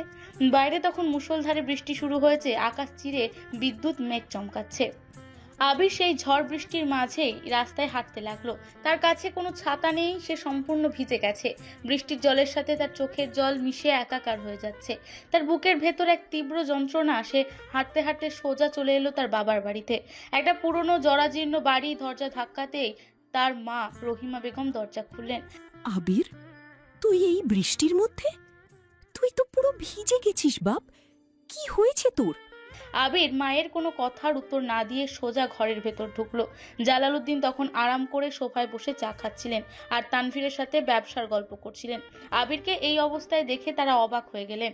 কিরে আবির, তুই হঠাৎ এই সময়ে? সায়রা কিছু বলছে নাকি? কেন করলেন আপনি এমনটা? কেন? আবিরের চিৎকার শুনে জালালউদ্দিন আর তানভীর চমকে উঠলেন। রহিমা বেগম ছুটে এলেন। কি হয়েছে বাবা? তুই বাবার উপর এভাবে চিৎকার করছিস কেন? মা, তুমি জানো এই লোকটা আজ কি করেছে? উনি আজ সাইরার অফিসে গিয়ে আমার নাম করে 10 লাখ টাকা ভিক্ষা করে এনেছেন। ভাইয়ার ব্যবসার জন্য আমার সম্মানটাকে উনি সবার সামনে নিলামে তুলে দিয়েছেন। মুখ সামলে কথা বল আবির। তুই কার সামনে দাঁড়িয়ে কথা বলছিস ভুলে যাস না। আমি তোর বাবা, আমি তোকে জন্ম দিয়েছি। জন্ম দিয়েছেন বলে কি আপনি আমাকে বিক্রি করে দেবেন? আপনার ঋণের দায়ে আমি নিজের জীবনটা একটা বয়স্ক মেয়ের হাতে তুলে দিয়েছি। আমি একটাবারও উফ করিনি। আমি ভেবেছিলাম আপনি হয়তো একটু হলেও আমাকে ভালোবাসেন, কিন্তু আজ আপনি প্রমাণ করে দিলেন আমি আপনার কাছে শুধু একটা ব্যবসার পুঁজি। এই ফাজিল, বাপের মুখের উপর তর্ক করছিস? বড় লোকের বাড়িতে বিয়ে করে তোর তো দেখি পাখা গজিয়েছে। আমরা টাকা এনেছি তো কি হয়েছে? তুই ওই বাড়ির জামাই, তোর টাকা তো আমাদেরই টাকা। আমার টাকা? আমি ওই বাড়ির কেউ না ভাইয়া, আমি শুধু একটা দাস। সাইরা আমাকে আজ কুকুরের মতো অপমান করেছে, বলেছে 10 লাখ টাকায় সে আমার আত্মসম্মান কিনে নিয়েছে। আপনারা আমাকে ওদের সামনে উলঙ্গ করে দিয়েছেন। আবির হাউমাউ করে কেঁদে উঠল। সে মেঝেতে বসে পড়ল, তার 2 হাতে মুখ ঢাকা। তুই এত ইমোশনাল হচ্ছিস কেন আবির? তুই আমার ছেলে, তোর দায়িত্ব আমাদের দেখাশোনা করা। তুই আমার ছেলে, তোর দায়িত্ব আমাদের দেখাশোনা করা। সায়রা বড়লোকের মেয়ে, ওর 10 লাখ টাকায় কিছু যায় আসে না। তুই 2 দিন রাগ ভাঙালেই সব ঠিক হয়ে যাবে। রাগ ভাঙাবো? আপনারা ভেবেছেন আমি আবার ওই নরকে ফিরে যাব? তোকে ফিরে যেতেই হবে। তুই যদি ফিরে না যাস, শওকত সাহেব আমার বাকি ঋণ শোধ করতে এসে আমাকে জেলে পাঠাবে। তুই কি চাস তোর বাবা জেলে পচুক? আবির স্তব্ধ হয়ে গেল। সে ধীরে ধীরে মাথা তুলে তার বাবার দিকে তাকালো। এই লোকটার চোখে এক বিন্দুও মায়া নেই, আছে শুধু স্বার্থপরতা আর লোভ। আবির বুঝতে পারল এই পৃথিবীতে তার আপন বলতে কেউ নেই। তার মা শুধু নীরবে কাঁদছেন, কিন্তু বাবার মুখের ওপর একটা কথা বলার সাহস তার নেই। ঠিক আছে বাবা, আপনি যখন আমাকে জন্মই দিয়েছেন তখন আপনার পাপের শাস্তি আমাকে পেতেই হবে। আমি যাব, তবে আজ থেকে আপনি আমার কাছে মরে গেছেন। আমি শুধু ওই বাড়ির একটা কেনা গোলাম হয়ে বেঁচে থাকবো। আবির উঠে দাঁড়ালো, একবার মায়ের দিকে তাকালো, তারপর কোনো কথা না বলে বৃষ্টির মধ্যে আবার বেরিয়ে গেল। রাত তখন প্রায় 12টা। সায়রা নিজের ঘরের জানালার পাশে দাঁড়িয়ে আছে। বাইরে এখনো ঝুম বৃষ্টি পড়ছে। তার মনের ভেতরটা খুব অস্থির লাগছে। আবির যেভাবে চোখ ছলছল করে তাকিয়েছিল, সেটা কিছুতেই সে ভুলতে পারছে না। ছেলেটা কি সত্যি কথাই বলছিল? সে কি নিজের অজান্তেই একটা নির্দোষ ছেলেকে খুব বড় একটা আঘাত করে ফেললো? হঠাৎ ঘরের দরজাটা ধীরে ধীরে খুলে গেল। সায়রা ঘুরে তাকালো। দরজার সামনে দাঁড়িয়ে আছে আবির। তার পুরো শরীর বৃষ্টিতে ভেজা, চুল বেয়ে ফোঁটায় ফোঁটায় পানি পড়ছে। পরনের শার্টটা গায়ের সাথে লেপ্টে আছে। তার চোখ দুটো জবা ফুলের মতো লাল, আর দৃষ্টিটা এতটাই শূন্য যে সায়রার বুকের ভেতরটা ধক করে উঠল। আবির, তুমি তুমি এত ভিজেছো কেন? কোথায় গিয়েছিলে তুমি? আবির ধীর পায়ে সায়রার দিকে এগিয়ে এলো। তার ঠোঁট কাঁপছে। সে পকেট থেকে ভিজে যাওয়া 10 লাখ টাকার চেকটা বের করে সায়রার পায়ের কাছে ছুঁড়ে ফেললো। চেকটা বৃষ্টির পানিতে ভিজে ছিঁড়ে গেছে। সায়রা অবাক হয়ে ফ্লোরের দিকে তাকালো। এই নিন আপনার 10 লাখ টাকা। আমার বাবা হয়তো লোভী, কিন্তু আমি লোভী নই ম্যাম। তুমি তুমি চেকটা ফিরিয়ে আনলে কেন? আর তোমার এই অবস্থা কেন? আবিরের চোখের কোণ দিয়ে গড়িয়ে পড়া পানি বৃষ্টির পানির সাথে মিশে গেল। সে সায়রার চোখের দিকে সরাসরি তাকালো। ম্যাম, আপনি ঠিকই বলেছিলেন, আমি বিক্রি হয়ে গেছি। আমার বাবা আমাকে আপনার বাবার টাকার কাছে বিক্রি করে দিয়েছেন। আমি আপনাদের কেনা একটা দাস। কিন্তু আবিরের গলা ধরে এলো। সে এক ঢোক গিলে নিজেকে সামলানোর চেষ্টা করলো। কিন্তু ম্যাম, আমি হয়তো বিক্রি হয়েছি, আমার আত্মসম্মানটা বিক্রি হয়নি। আমার বাবা আমার নাম করে টাকা নিয়েছে, এটা আমি জানতাম না। আজ যখন আপনি আমাকে অপমান করলেন, আমি বাবার কাছে গিয়েছিলাম। আমি তার কাছে কৈফিয়ত চেয়েছিলাম, কিন্তু সে আমাকে বলল আমাকে জন্ম দেওয়ার অধিকারেই সে আমাকে বিক্রি করতে পারে। আবিরের কথাগুলো সায়রার বুকে হাতুড়ির মতো আঘাত করতে লাগলো। ছেলেটার বুক ফাটা কষ্টটা সায়রা তার নিজের ভেতর অনুভব করতে পারছে। ম্যাম, আমার নিজের বলতে তো আর কিছুই নেই। আমার পরিবার আমাকে ভালোবাসে না, শুধু ব্যবহার করে। আপনিও আমাকে ঘৃণা করেন, কিন্তু বিশ্বাস করুন ম্যাম, আমি কখনো আপনার একটা টাকাও চাইনি। আমি শুধু একটু সম্মান নিয়ে বাঁচতে চেয়েছিলাম, শুধু একটু সম্মান।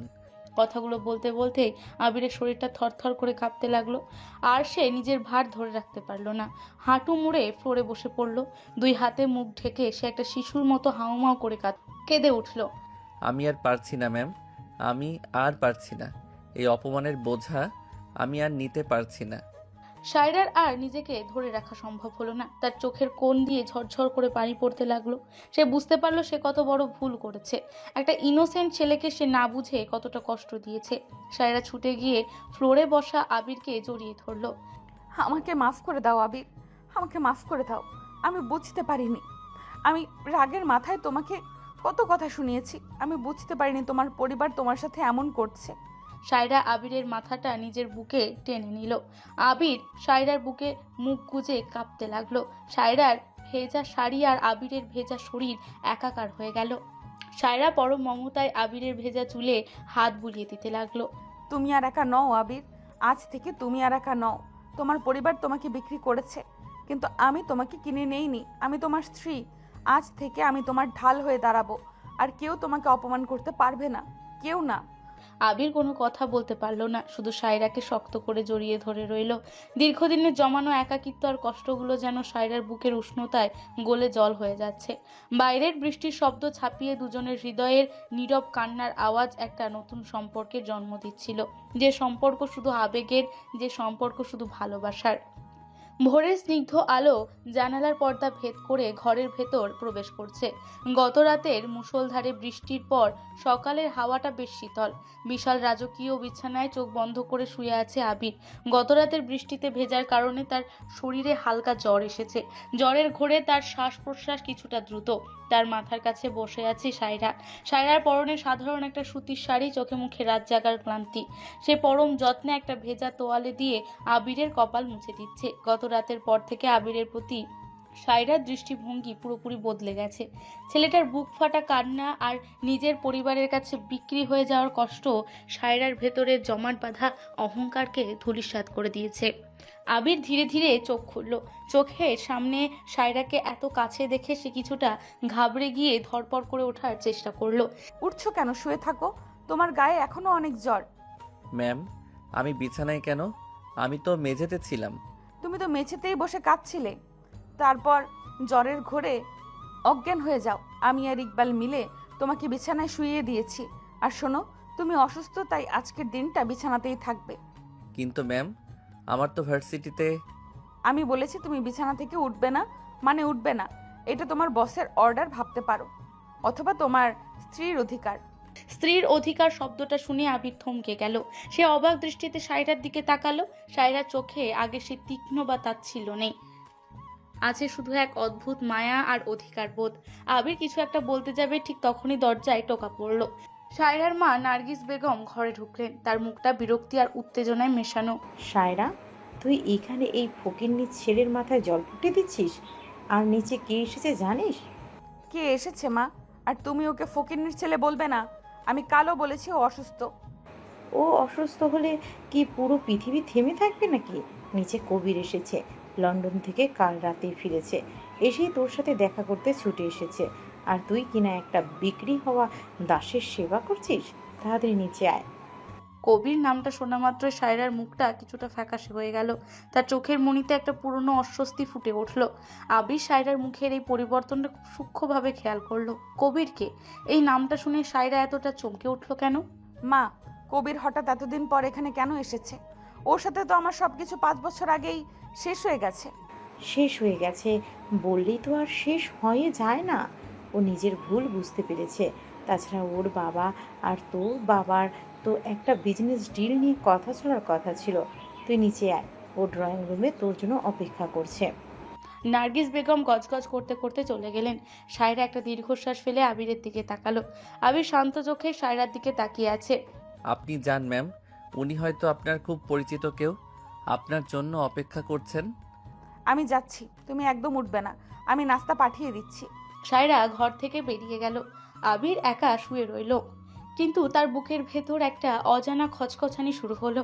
সে তো এই বাড়ির কেউ না। শুধু একটা চুক্তির অংশ। সায়রা তাকে কাল রাতে আশ্রয় দিয়েছে ঠিকই, কিন্তু সে কি সত্যিই সায়রার জীবনে কোনো গুরুত্ব রাখে?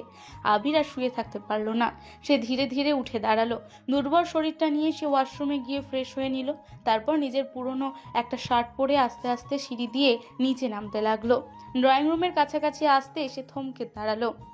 ড্রয়িং রুমে রাজকীয় সোফায় বসে আছে এক সুদর্শন যুবক। পরনে দামি ব্র্যান্ডের স্যুট, চোখে মুখে একরাশ অহংকার আর আভিজাত্য।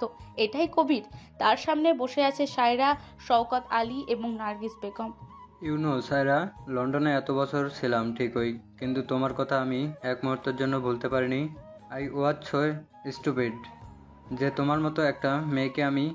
কবির, পাস্ট ইজ পাস্ট। আমি ওসব নিয়ে আর কথা বলতে চাই না।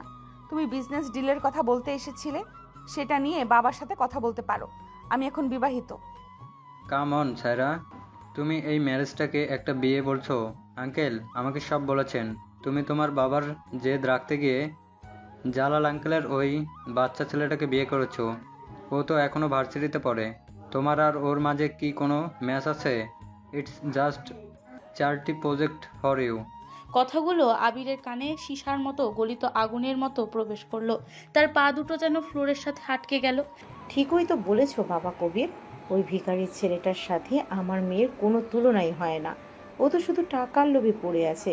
তুমি ফিরে এসেছো, এটা আমাদের জন্য কত বড় সৌভাগ্য। মা, তুমি আবিরকে নিয়ে এইভাবে কথা বলবে না। ও আমার স্বামী। রিল্যাক্স সায়রা, তুমি এত ডিফেন্সিভ হচ্ছ কেন? আমি তো সত্যি কথাই বলছি। একটা 20 বছরের ছেলে যার নিজের পায়ে দাঁড়ানোর ক্ষমতা নেই, সে তোমাকে প্রোটেক্ট করবে কিভাবে? সে তো নিজেই তোমার প্রোটেকশনে বেঁচে আছে। আই পিটি হিম। ঠিক তখনই আবির ড্রয়িং রুমে প্রবেশ করলো। তার শান্ত ধীর পদক্ষেপ দেখে সবাই সেদিকে তাকালো। কবির তাচ্ছিল্যের দৃষ্টিতে আবিরকে আপাদ মস্তক মেপে নিল। আবিরের পরনের শার্টটার কলার কিছুটা পুরনো, সাধারণ প্যান্ট। কবিরের মতো জাঁকজমক তার মাঝে বিন্দু মাত্র নেই। আবির, তুমি নিচে কেন এলে? তোমার না গায়ে জ্বর? আমি এখন ঠিক আছি ম্যাম, ঘরে একা ভালো লাগছিল না তাই। ও, তো এই হচ্ছে আমাদের সেই বিখ্যাত লাকি বয়, যার কপালে হঠাৎ করে লটারির মতো খুলে গেছে। হাই ইয়াংম্যান, আমি কবির, সায়রার একজন খুব স্পেশাল মানুষ বলতে পারো। কবির হাত বাড়িয়ে দিল। আবির শান্ত চোখে কবিরের দিকে তাকিয়ে হাত মেলালো। আমি আবির। তা আবির, তুমি তো শুনলাম এখনো ভার্সিটিতে পড়ছো। তা পকেটে মানি কি সায়রা দেয় নাকি আঙ্কেল? শোনো সায়রা, কিন্তু খুব কড়া বস। ওর কাছ থেকে টাকা নেওয়াটা খুব একটা সহজ না, তাই না? কবিরের ঠোঁটে বাঁকা হাসি। শওকত আলী চুপ করে আছেন, আর নার্গিস বেগম তো হেসেই কুটি কুটি। সায়রা রাগে ফেটে পড়ার উপক্রম, কিন্তু তার আগে আবির খুব শান্ত গলায় উত্তর দিল। আমি এখনো ছাত্র ঠিকই, কিন্তু নিজের পকেট মানি আমি টিউশনি করে নিজেই রোজগার করি। সায়রা ম্যাম বা আঙ্কেলের টাকা আমার প্রয়োজন হয় না। আর ম্যাম কড়া বস হতে পারেন আপনার ব্যবসার জায়গায়, আমার কাছে তিনি একজন সম্মানীয় মানুষ। ওয়াও, ইগো তো দেখছি বেশ হাই। গরিব মানুষের এত ইগো কিন্তু ভালো না আবির, যে কোনো দিন ভেঙে চুরমার হয়ে যেতে পারে। তোমার তো উচিত সায়রার পা ধরে পড়ে থাকা, কারণ সে তোমাকে রাস্তা থেকে তুলে এনে রাজপ্রাসাদের জায়গা দিয়েছে। কবির, এনাফ। তুমি তোমার লিমিট ক্রস করছো। আবির আমার স্বামী, আর তুমি আমার বাড়িতে বসে ওকে অপমান করছো। আমি এটা টলারেট করব না। আমি তো অপমান করছি না সায়রা, আমি ওকে ওর রিয়েলিটিটা বুঝিয়ে দিচ্ছি। ও একটা বাচ্চা ছেলে, ওর এখনো দুনিয়াদারি বোঝার বয়স হয়নি। বয়স দিয়ে যদি দুনিয়াদারি বোঝা যেত, তাহলে হয়তো অনেক বয়স্ক মানুষ এত সহজে অন্যের সম্মান নষ্ট করতে পারতো না। আমি হয়তো বাচ্চা, কিন্তু আমি জানি অন্যের বাড়িতে এসে কাকে কতটা সম্মান দিয়ে কথা বলতে হয়। আবিরের কথা শুনে কবিরের মুখটা অপমানে কালো হয়ে গেল।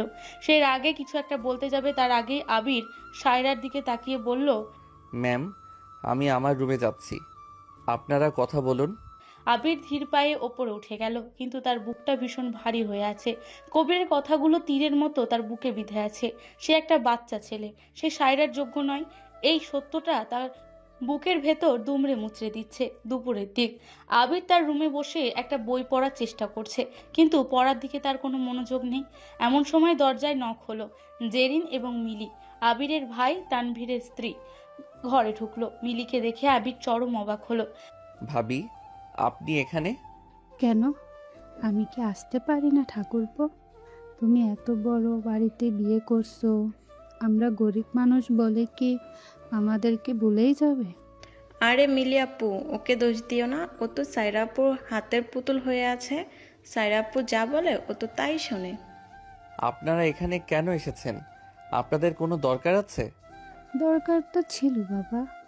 তোমার ভাইয়ের ব্যবসার জন্য 10 লাখ টাকা সায়রা দিয়েছিল, কিন্তু তুমি নাকি সেই টাকা সায়রাকে ফেরত দিতে এসেছো। তুমি এত বড় বোকামি কিভাবে করলে? বোকামি? সম্মান বিক্রি করে টাকা নেওয়ার চেয়ে সম্মানের সাথে না খেয়ে মরে যাওয়া অনেক ভালো ভাবি। আপনারা আমার সম্মান নিয়ে যে খেলাটা খেলেছেন, এরপর আপনাদের মুখ দেখতেও আমার ঘৃণা হয়। সম্মান? আবির ভাইয়া, তোমার কিসের সম্মান? তুমি কি জানো না নিচে বসে সায়রা আপু আর কবির ভাইয়া কি করছে? তারা একসাথে বসে লাঞ্চ করছে, হাসাহাসি করছে, আর তুমি এখানে বসে সম্মানের বড়াই করছো। আবিরের বুকের ভেতরটা ছ্যাদ করে উঠল। তুমি বড্ড বোকা আবির। সায়রা তোমাকে ভালোবাসে না, ও শুধু তোমাকে ব্যবহার করছে ওর বাবার জেদ মেটানোর জন্য। ওর প্রথম এবং শেষ ভালোবাসা হচ্ছে ওই কবির। কবির বিদেশে চলে গিয়েছিল বলে সায়রা জেদ করে বসেছিল। এখন কবির ফিরে এসেছে, দেখো না, কিছুদিন পর তোমাকে ঘাড় ধাক্কা দিয়ে বের করে সায়রা ঠিকই কবিরকে বিয়ে করবে। এক্স্যাক্টলি, সায়রা আপু আর কবির ভাইয়াকে দেখলে মনে হয় দা are made for each other. আর তুমি তুমি তো সায়রা আপুর সামনে একটা দুধের বাচ্চা। তোমার মতো একটা ফকিন্নির ছেলেকে সায়রা আপু কেন ভালোবাসবে? তুমি তো জাস্ট একটা টেম্পোরারি কন্ট্যাক্ট। মিলি আর জেরিনের কথাগুলো আবিরের মাথার ভেতর বিষের মতো ছড়িয়ে পড়তে লাগলো। তার মনে হতে লাগলো সত্যিই তো সায়রা এত সুন্দরী, এত বুদ্ধিমতী, এত বড় ব্যবসায়ী, আর সে তো কিছুই না। কাল রাতে সায়রা তাকে যে সান্ত্বনা দিয়েছিল সেটা কি শুধুই তার করুণা ছিল? আবির কোনো কথা বলতে পারল না। তার নীরবতা দেখে মিলি আর জেরিন বাঁকা হাসি হেসে ঘর থেকে বেরিয়ে গেল। রাত প্রায় 11:30।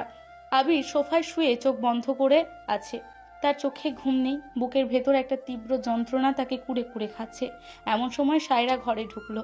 সায়রা ফ্রেশ হয়ে বিছানায় বসলো। হঠাৎ তার ফোন বেজে উঠলো। হ্যালো, হ্যাঁ কবির, বলো। কবির নামটা শুনেই আবিরের চোখ বন্ধ করে দুটো এক ফোঁটা জল গড়িয়ে পড়লো। সে নিঃশ্বাস বন্ধ করে সায়রার কথা শুনতে লাগলো। হ্যাঁ, এই ডিলটার পেপারস আমি রেডি করে রেখেছি। কাল তুমি অফিসে এসো, আমরা সাইন করে নেব। তাই নাকি? আচ্ছা ঠিক আছে, না না, ইটস ওকে। আমি কাল তোমাকে লাঞ্চ ট্রিট দেব। Good night. সায়রা ফোনটা রেখে একটা স্বস্তির নিঃশ্বাস ফেলল।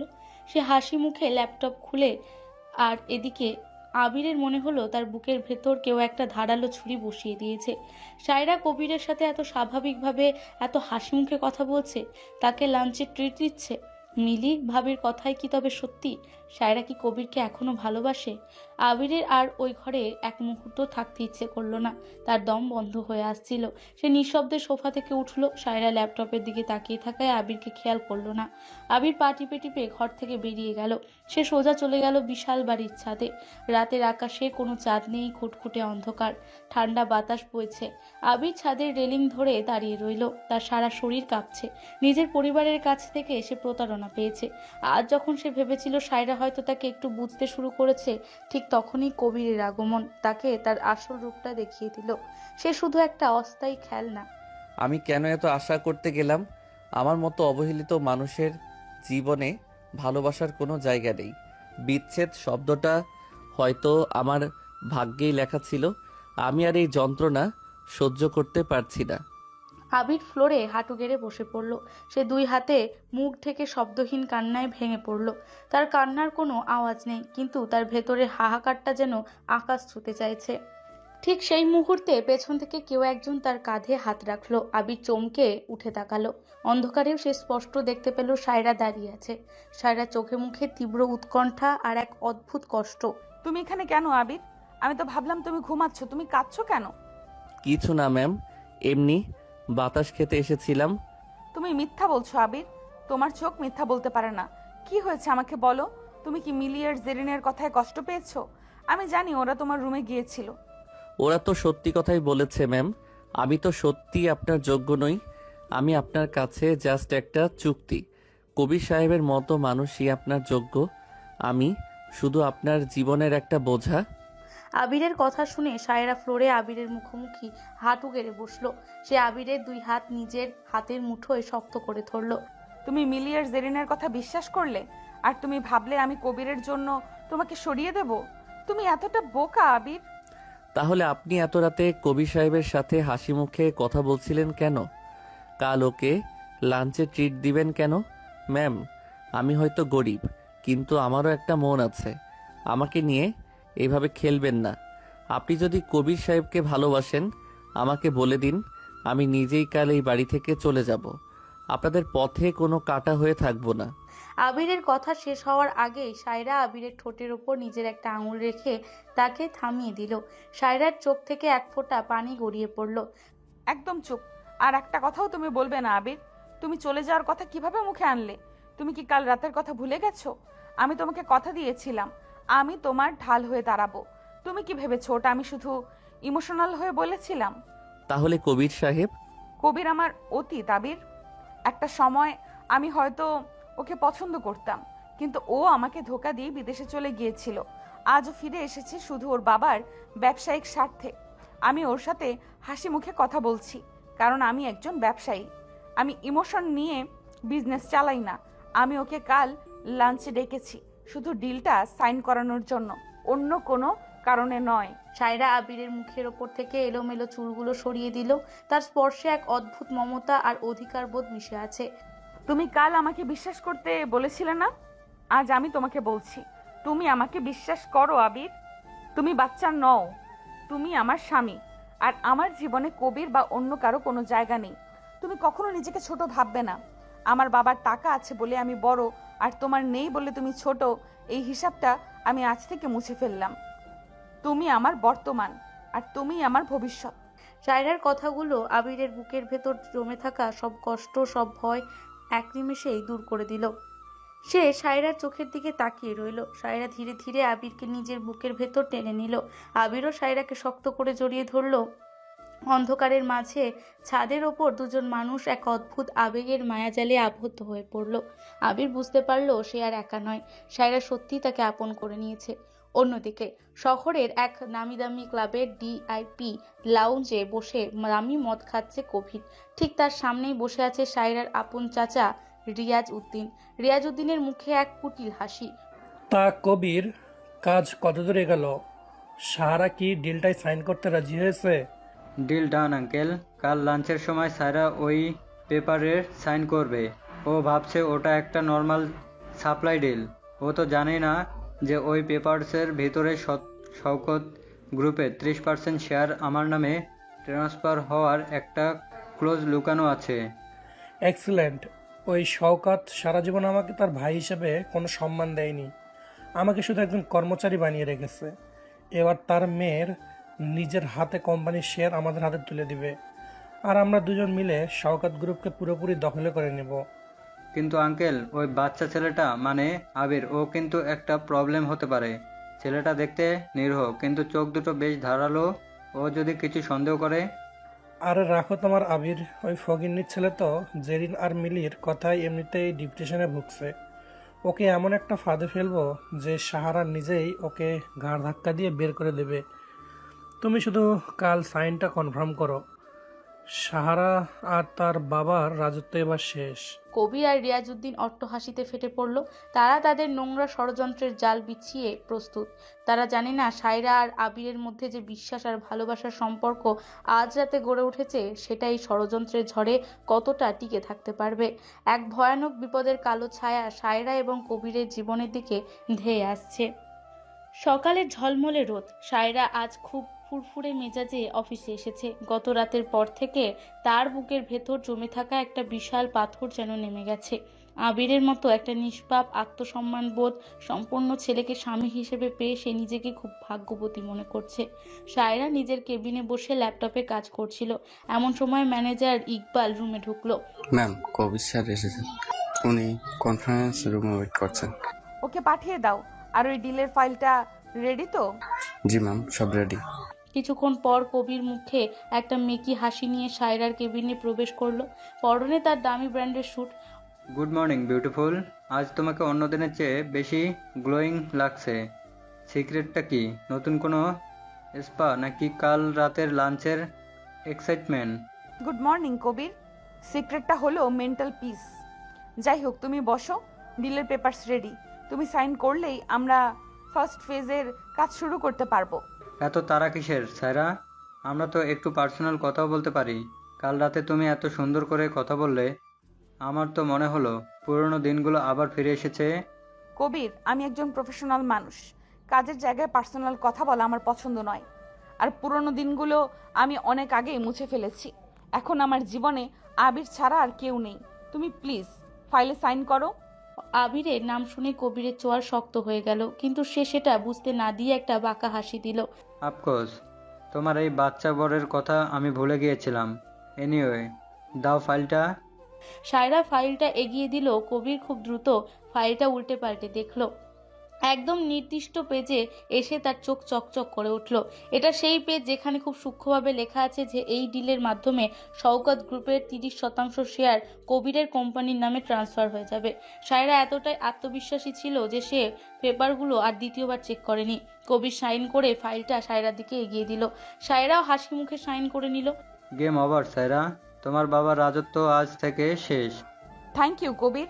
লাঞ্চের সময় হয়ে গেছে, চলো আমি তোমাকে আজ আমার ফেভারিট রেস্টুরেন্টে ট্রিট দেব। শিওর, চলো। এদিকে ভার্সিটিতে আবির তার ক্লাস শেষ করে লাইব্রেরি থেকে বের হচ্ছিল। তার মেজাজ আজ বেশ ফুরফুরে। সায়রার সাথে তার সম্পর্কটা একটা সুন্দর পরিণতির দিকে এগোচ্ছে ভেবেই তার মুখে একটা তৃপ্তির হাসি। হঠাৎ স্বামীরা দৌড়ে তার সামনে এলো। আবির ভাইয়া কেমন আছেন?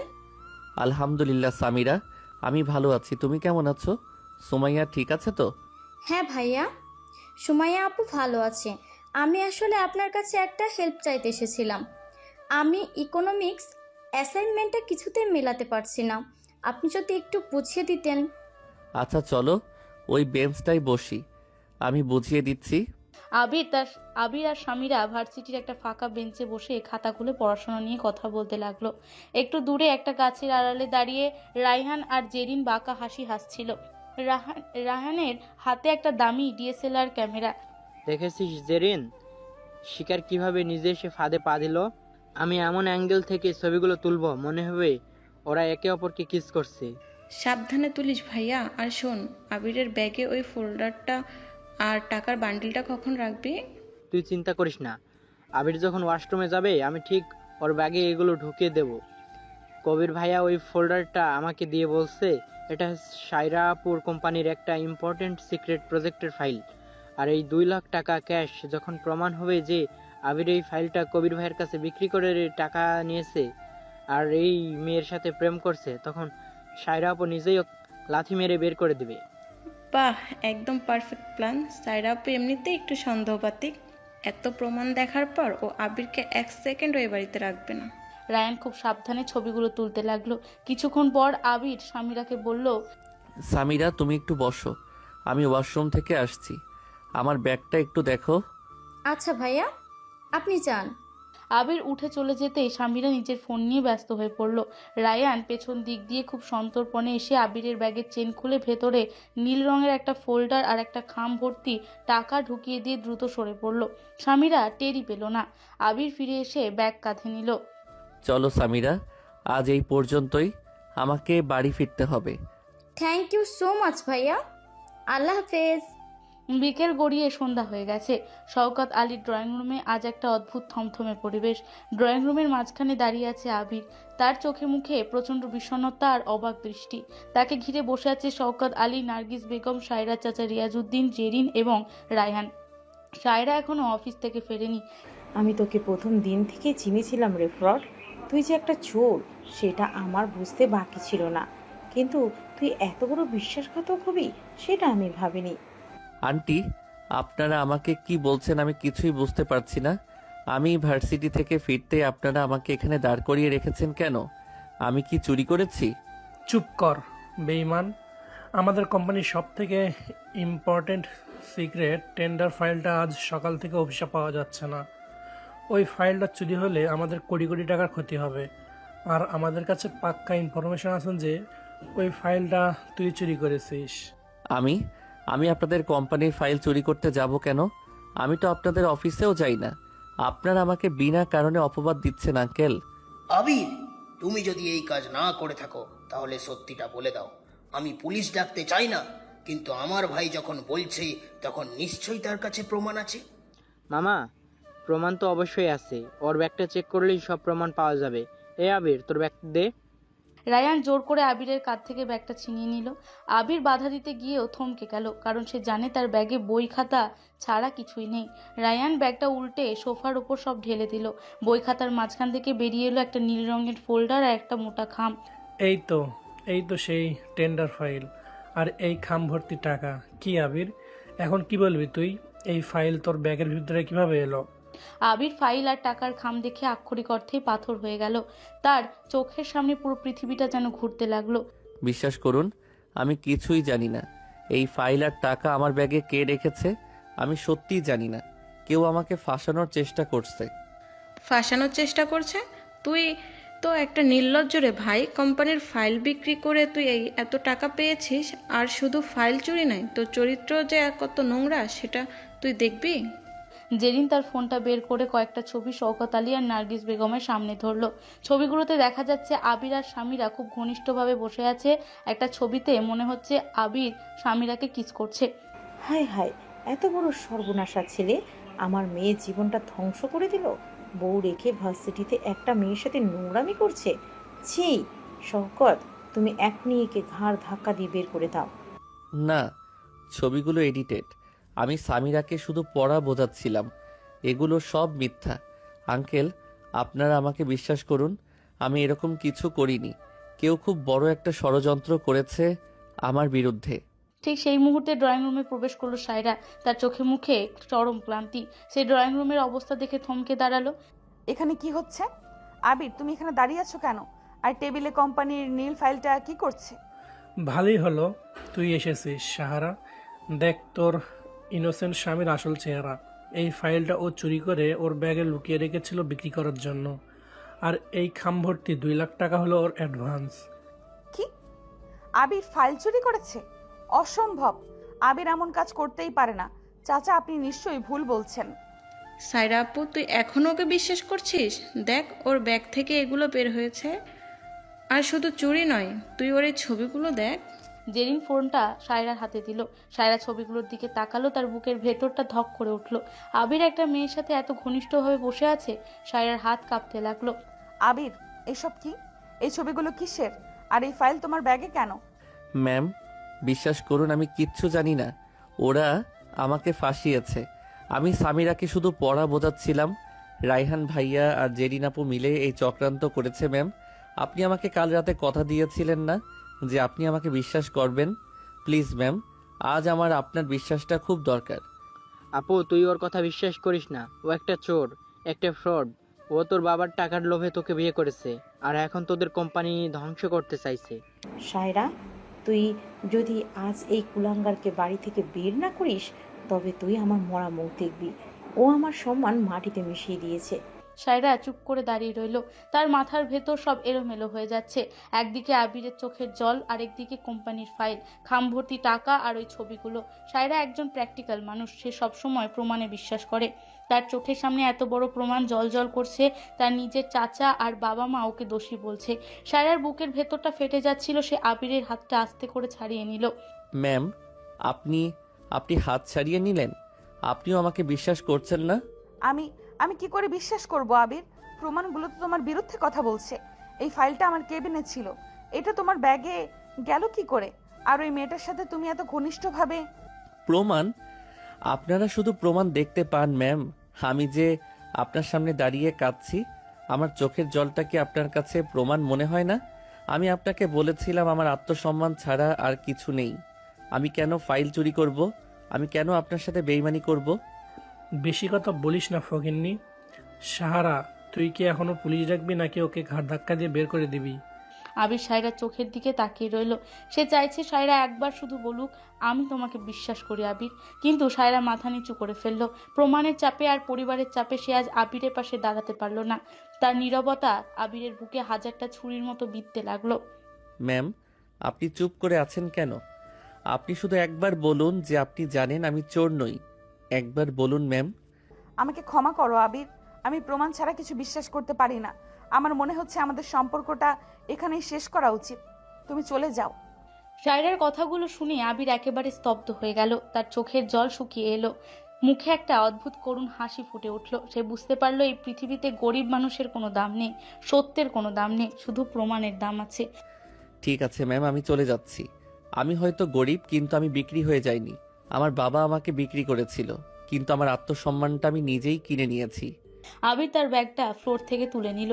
সে শওকত আলী আর নার্গিস বেগমের দিকে একবার তাকালেন, তারপর সায়রার দিকে ঘুরে দাঁড়ালো। ম্যাম, একটা কথা সব সময় মনে রাখবেন, বিচ্ছেদ হয়তো আমার ভাগ্যে লেখা ছিল, কিন্তু বিশ্বাসহীনতা আমার প্রাপ্য ছিল না। আপনি কাল রাতে আমাকে যে বিশ্বাসটা দিয়েছিলেন, আজ প্রমাণের অজুহাতে সেটা কেড়ে নিলেন। ভালোবাসা প্রমাণ দিয়ে হয় না ম্যাম, মন দিয়ে হয়। আপনার হয়তো অনেক টাকা আছে, কিন্তু একটা মানুষকে বিশ্বাস করার মতো বড় মন আপনার নেই। ভালো থাকবেন আপনারা। আবির আর এক মুহূর্ত দাঁড়ালো না। সে ধীর পায়ে ড্রয়িং রুম থেকে বেরিয়ে গেল। কেউ তাকে আটকালো না। সায়রা শুধু ফ্যাল ফ্যাল করে আবিরের যাওয়ার পথের দিকে তাকিয়ে রইল। তার বুকের ভেতরটা দুমড়ে মুচড়ে যাচ্ছে। তার মনে হচ্ছে সে জীবনের সব থেকে বড় ভুলটা করে ফেললো। সে ফ্লোরে বসে দু হাতে মুখ ঢেকে কাঁদতে লাগলো। রিয়াজউদ্দিন আর জেরিন মুখে চাওয়াচাওয়ি করে একটা শয়তানি হাসি হাসলো। আবির বাড়ি থেকে বেরিয়ে যাওয়ার 10 মিনিট পর ড্রয়িং রুমের পরিবেশ তখনও ঘুমট। সায়রা সোফায় বসে কাঁদছে। এমন সময় বাড়ির বয়োজ্যেষ্ঠ দারোয়ান রহমত চাচা খুব সাবধানে ভয়ে ভয়ে ড্রয়িং রুমে প্রবেশ করলেন। তার হাতে একটা পেন ড্রাইভ। মা জননী, সাইরা মা, আমি কি একটা কথা বলতে পারি? কি হয়েছে রহমত? তুমি এখানে কেন? দেখছো না বাড়ির অবস্থা ভালো না? সাহেব, আমি সব শুনছি। আপনারা আবির বাবাকে ভুল বুঝে বাড়ি থেকে বের করে দিলেন। আবির বাবা শোন না সাহেব, উনি দেবতার মতো মানুষ। তুই কি পাগল হয়েছিস রহমত? তুই ওই ফকিন্নির ছেলের হয়ে সাফাই গাইছিস? না বেগম সাহেবা, আমি সত্যি কথা বলছি। সাইরা মা, আপনি এই পেন ড্রাইভটা একটু ল্যাপটপে চালিয়ে দেখেন, তাহলে সব বুঝতে পারবেন। এটা কি রহমত চাচা? মা, কাল রাতে আমি যখন মেইন গেটের ডিউটিতে ছিলাম তখন দেখছি জেরিন আবার রায়হান বাবা মিলে বাগানের ওই দিকে সিসিটিভি ক্যামেরাটা ভাঙার চেষ্টা করছিল। আমার সন্দেহ হয়, আমি আজ সকালে টেকনিশিয়ান ডেকে ওই ক্যামেরার ফুটেজটা এই পেন ড্রাইভে নিছি। ওরা জানতো না যে ক্যামেরাটা পুরোপুরি ভাঙেনি, রেকর্ডিং চলছিল। রহমতের কথা শুনে রিয়াজউদ্দিন, জেরিন আর রায়ানের মুখ ফ্যাকাশে হয়ে গেল। তারা পালাতে চাইলো, কিন্তু শওকত আলী কড়া গলায় তাদের দাঁড় করিয়ে রাখলেন। সায়রা দ্রুত ল্যাপটপটা অন করে পেন ড্রাইভ লাগালো। ল্যাপটপের স্ক্রিনে ফুটেজটা প্লে হতেই সায়রার চোখ কপালে উঠে গেল। ফুটেজে স্পষ্ট দেখা যাচ্ছে জেরিন আর রায়হান বাগানে দাঁড়িয়ে কথা বলছে। ভিডিওর অডিও খুব একটা ক্লিয়ার না হলেও তাদের কথাগুলো স্পষ্ট বোঝা যাচ্ছে। জেরিন, তুই চিন্তা করিস না। কবির ভাইয়া ওই নীল ফাইলটা আমাকে দিয়েছে। আবির যখন ওয়াশরুমে যাবে, আমি ওর ব্যাগে ফাইলটা আর টাকাটা ঢুকিয়ে দেব। আর ওই সামিরা মেয়েটার সাথে ওর ছবিগুলো এমনভাবে তুলবো, মনে হবে ওরা প্রেম করছে। সায়রা আপু এমনিতেই সন্দেহবাতিক, আবিরকে ও লাথি মেরে বের করে দেবে। পারফেক্ট। সায়রা আপুর ওই ভিখারি বরকে আজই এই বাড়ি থেকে তাড়াতে হবে। আর কবির ভাইয়াও আজ ওই ডিলটায় সাইন করে কোম্পানির শেয়ারগুলো নিজের নামে করে নেবে। ভিডিওটা শেষ হতেই পুরো ড্রয়িং রুমের পিনপতন নীরবতা নেমে এলো। সায়রা ল্যাপটপের স্ক্রিনের দিকে তাকিয়ে স্তব্ধ হয়ে বসে আছে। তার কানের কাছে আবিরের কথাগুলো বাজতে লাগলো। বিচ্ছেদ হয়তো আমার ভাগ্যে লেখা ছিল, কিন্তু বিশ্বাসহীনতা আমার প্রাপ্য ছিল না। চাচা, জেরিন, তোমরা এত বড় বেইমানি করলে আমার সাথে? আমার কোম্পানির শেয়ার চুরি করার প্ল্যান আর আমার নির্দোষ স্বামীকে ফাঁসানোর চক্রান্ত। সাহারামা, তুই ভুল বুঝছিস। এটা কোনো ফেক ভিডিও। চুপ কর বেঈমান! তুই আমার আপন ভাই হয়ে আমার সাথে এত বড় বেঈমানি করলি? তোর ছেলে মেয়ে মিলে এই নিষ্পাপ ছেলেটার জীবনটা ধ্বংস করতে চাইলো। Get out, get out! তোদের মুখ যেন আর আমি কোনোদিন না দেখি। আমি এখনই পুলিশকে ফোন করছি। রিয়াজউদ্দিন, জেরিন আর রায়ান ভয়ে কাঁপতে কাঁপতে বাড়ি থেকে বেরিয়ে গেল।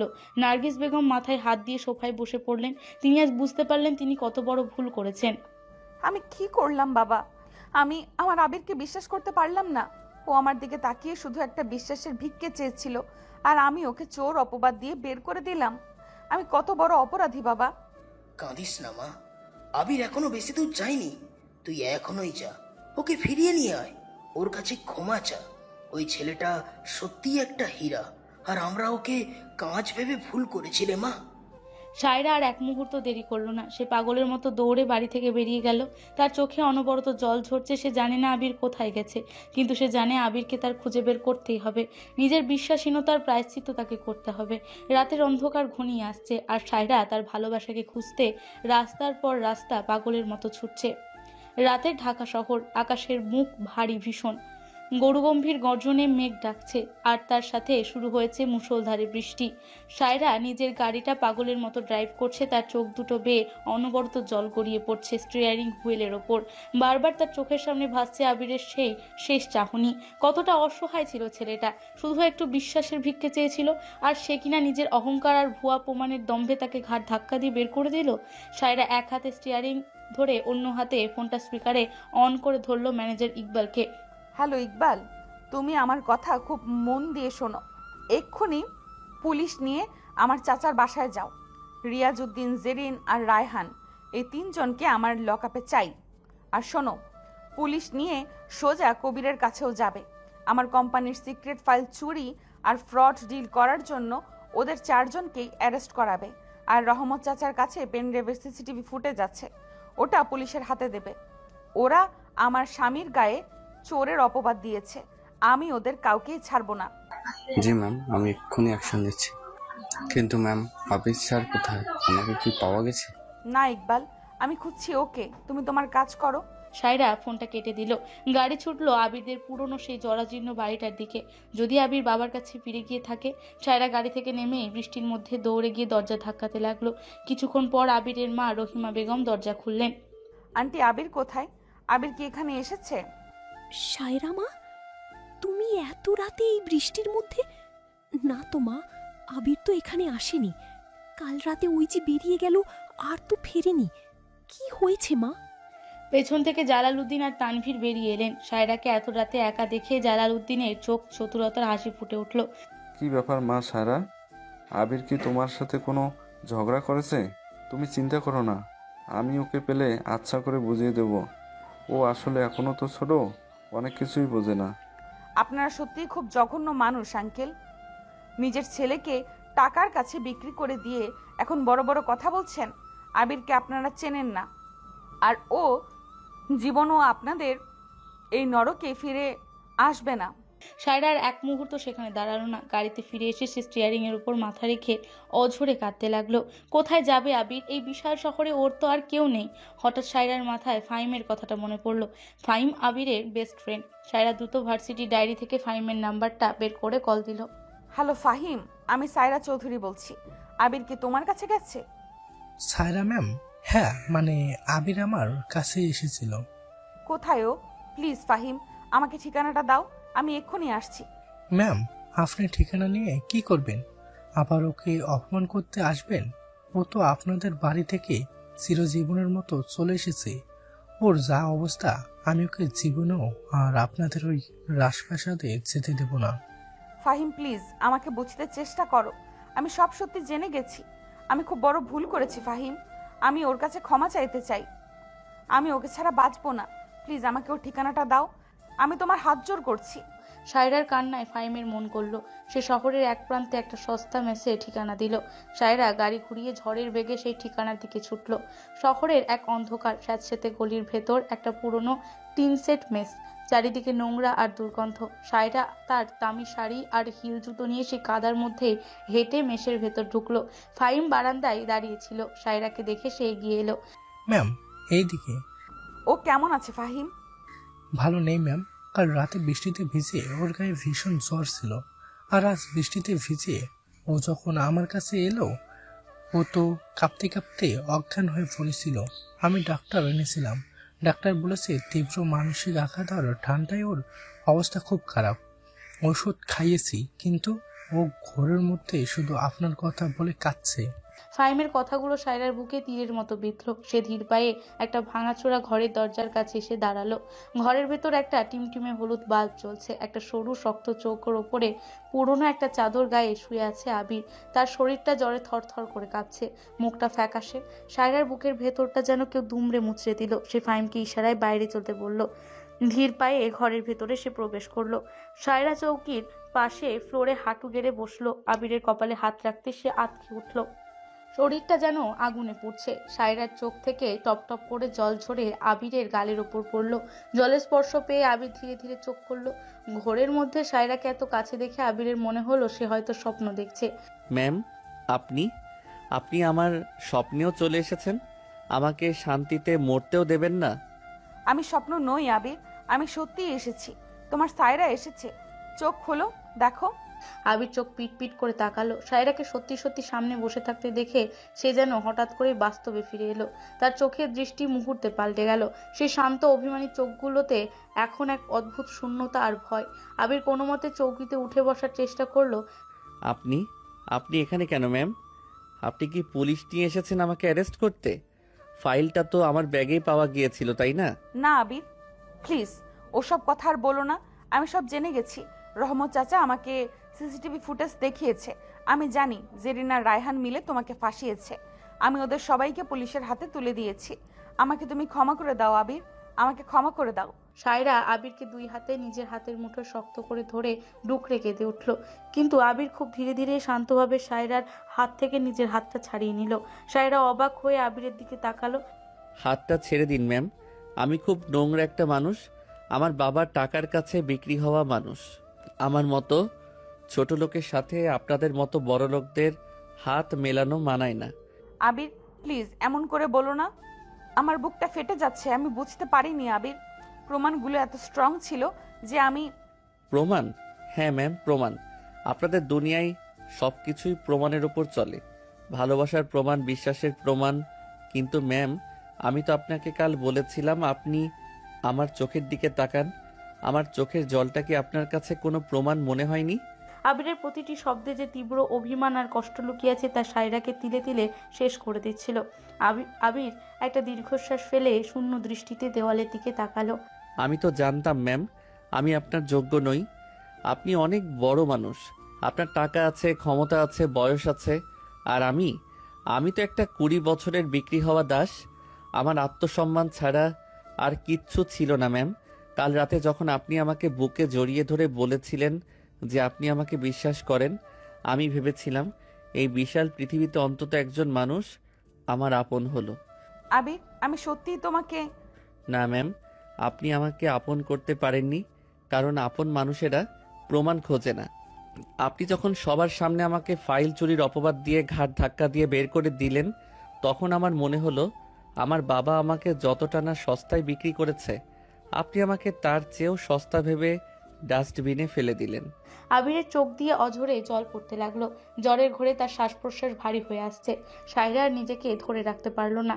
সে চৌকির পাশ থেকে সোজা আবিরের পায়ের কাছে মেঝের ওপর বসে পড়লো।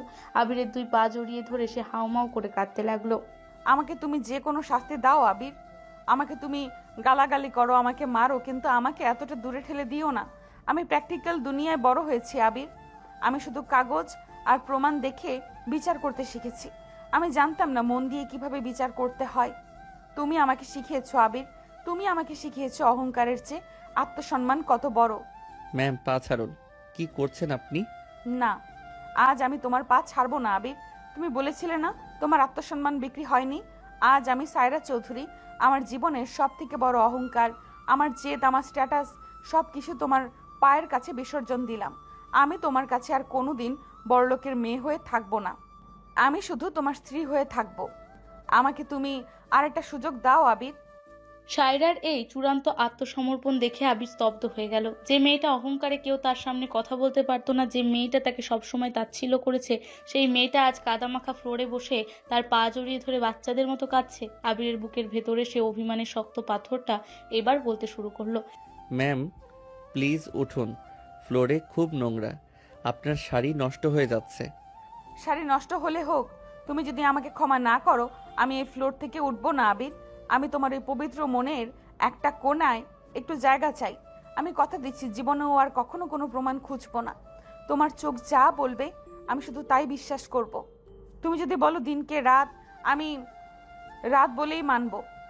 শুধু আমাকে একা করে দিও না আবির। আবির ধীরে ধীরে ফ্লোর থেকে সায়রাকে টেনে তুললো। সায়রার মুখটা কান্নায় লাল হয়ে আছে, কাজল লেপটে একাকার। আবির তার কাঁপতে থাকা 2 হাত দিয়ে সায়রার গালে চোখের জল মুছে দিল।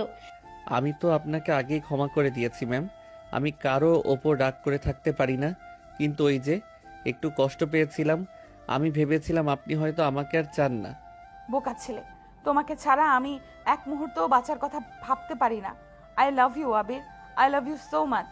সায়রা আর কোনো দ্বিধা না করে আবিরের বুকের ওপর ঝাঁপিয়ে পড়লো। আবিরকে 2 হাতে শক্ত করে জড়িয়ে ধরলো। আবিরও তার দুর্বল 2 হাত দিয়ে সায়রাকে নিজের বুকের সাথে মিশিয়ে নিল। জ্বরে পড়তে থাকা আবিরের শরীরটা সায়রার পরম মমতায় যেন অদ্ভুত এক প্রশান্তি খুঁজে পেল। অনেকক্ষণ দুজন এভাবে একে অপরকে জড়িয়ে ধরে রইল। তাদের নীরবতা আজ সব কথা বলে দিচ্ছিল। আর কখনো আমাকে ছেড়ে যাওয়ার কথা বলবে না। তুমি যেখানে যাবে আমি সেখানেই যাব। আর আপনিও কখনো আমাকে ম্যাম বলে ডাকতে বারণ করবেন না। আচ্ছা ঠিক আছে, ম্যামই ডেকো, কিন্তু সবার সামনে না। কেন? সবার সামনে ডাকলে মানুষ হাসবে বলে? মানুষ তো হাসবেই, কিন্তু আমার তাতে কিছু যায় আসে না। তবে আমি চাই তুমি আমাকে এমন একটা নাম ধরে ডাকো যেটা শুধু তোমার আর আমার। আচ্ছা ভাববো, তবে এখন আমার খুব ঘুম পাচ্ছে। ঘুমাও, কিন্তু এখানে না, চলো বাসায় চলো। না ম্যাম, আজ রাতটা এখানেই থাকি। ফাহিম অনেক কষ্ট করে ডাক্তার এনেছে, ও মন খারাপ করবে। আচ্ছা ঠিক আছে, ফাহিমকেও আমরা কাল আমাদের সাথে নিয়ে যাব। ও তোমার সত্যিকারের বন্ধু। সায়রা চৌকির ওপর আবিরের পাশে শুয়ে পড়লো। আবিরের মাথাটা নিজের বুকের ওপর টেনে নিল। আবির সায়রার শাড়ির আঁচলটা শক্ত করে ধরে চোখ বন্ধ করলো। বাইরের বৃষ্টিটা এখন অনেকটাই কমে এসেছে। টিনের চালে ঝিরঝির বৃষ্টির শব্দ একটা অদ্ভুত রোমান্টিক পরিবেশ তৈরি করেছে। পরের দিন সকালে মেসের সামনে সায়রার গাড়ি দাঁড়িয়ে আছে। আবির আর সায়রার হাত ধরে মেস থেকে বেরিয়ে এলো। ফাহিম হাসি মুখে ওদের বিদায় জানাচ্ছে। আবির ফাহিমকে জড়িয়ে ধরে বিদায় নিল। সায়রা আর আবির গাড়িতে উঠলো। আবির, আমি একটা সিদ্ধান্ত নিয়েছি। কি সিদ্ধান্ত? আমি আর বাবাকে আমাদের একসাথে থাকা নিয়ে কোনো কথা বলতে দেব না। আমরা কালই একটা নতুন ফ্ল্যাটে শিফট হব। আমি চাই আমাদের সংসারটা শুধু আমাদের দুজনের হোক। সেখানে কোনো রিয়াজ চাচা, জেরিন বা কবির থাকবে না। আর হ্যাঁ, তোমার বাবা যদি কখনো তোমার সাথে যোগাযোগ করার চেষ্টা করে তুমি আমাকে জানাবে, আমি ডিল করব। আপনি তো দেখছি সত্যি সত্যি আমার ঢাল হয়ে গেলেন। তো বউ তো বরের ঢাল হবেই। তুমিও তো আমার সম্মান বাঁচিয়েছ। সায়রা গাড়ি স্টার্ট দিল। গাড়ি চলতে শুরু করলো শহরের এক নতুন ঠিকানার দিকে। আবির জানালার বাইরে তাকিয়ে একটা গভীর শ্বাস নিল। তার জীবনের সব থেকে অন্ধকার অধ্যায়টা আজ শেষ হলো। অসম বয়সের একটা জোর করে চাপিয়ে দেওয়া সম্পর্ক আজ পরিণত হয়েছে এক পবিত্র ভালোবাসায়, যেখানে কোনো ইগো নেই, টাকার অহংকার নেই, আছে শুধু একে অপরের প্রতি সম্মান আর অগাধ বিশ্বাস। সায়রা এক হাতে স্টিয়ারিং ধরে অন্য হাতে আবিরের হাতটা শক্ত করে ধরলো। আবির সায়রার হাতের ওপর আরেকটা নিজের হাত রাখলো। দুজন দুজনের দিকে তাকিয়ে একটা মিষ্টি হাসি দিল। তাদের এই হাসিতে লুকিয়ে আছে আগামী সুন্দর দিনের প্রতিশ্রুতি। প্রিয় দর্শক বৃন্দ, ভিডিওটি দেখার জন্য অনেক অনেক ধন্যবাদ। আমাদের এই ভিডিওটিতে একটি লাইক দিলে আর আমাদের এই ছোট্ট চ্যানেলটিকে সাবস্ক্রাইব করে আমাদেরকে সাপোর্ট করলে আমরা নতুন নতুন ভিডিও আপলোড করার অনুপ্রেরণা পাবো। আমাদের চ্যানেলটি সাবস্ক্রাইব করে আমাদের সাথে জুড়ে থাকুন এবং এইরকমই ভিডিও দেখতে থাকুন। ধন্যবাদ।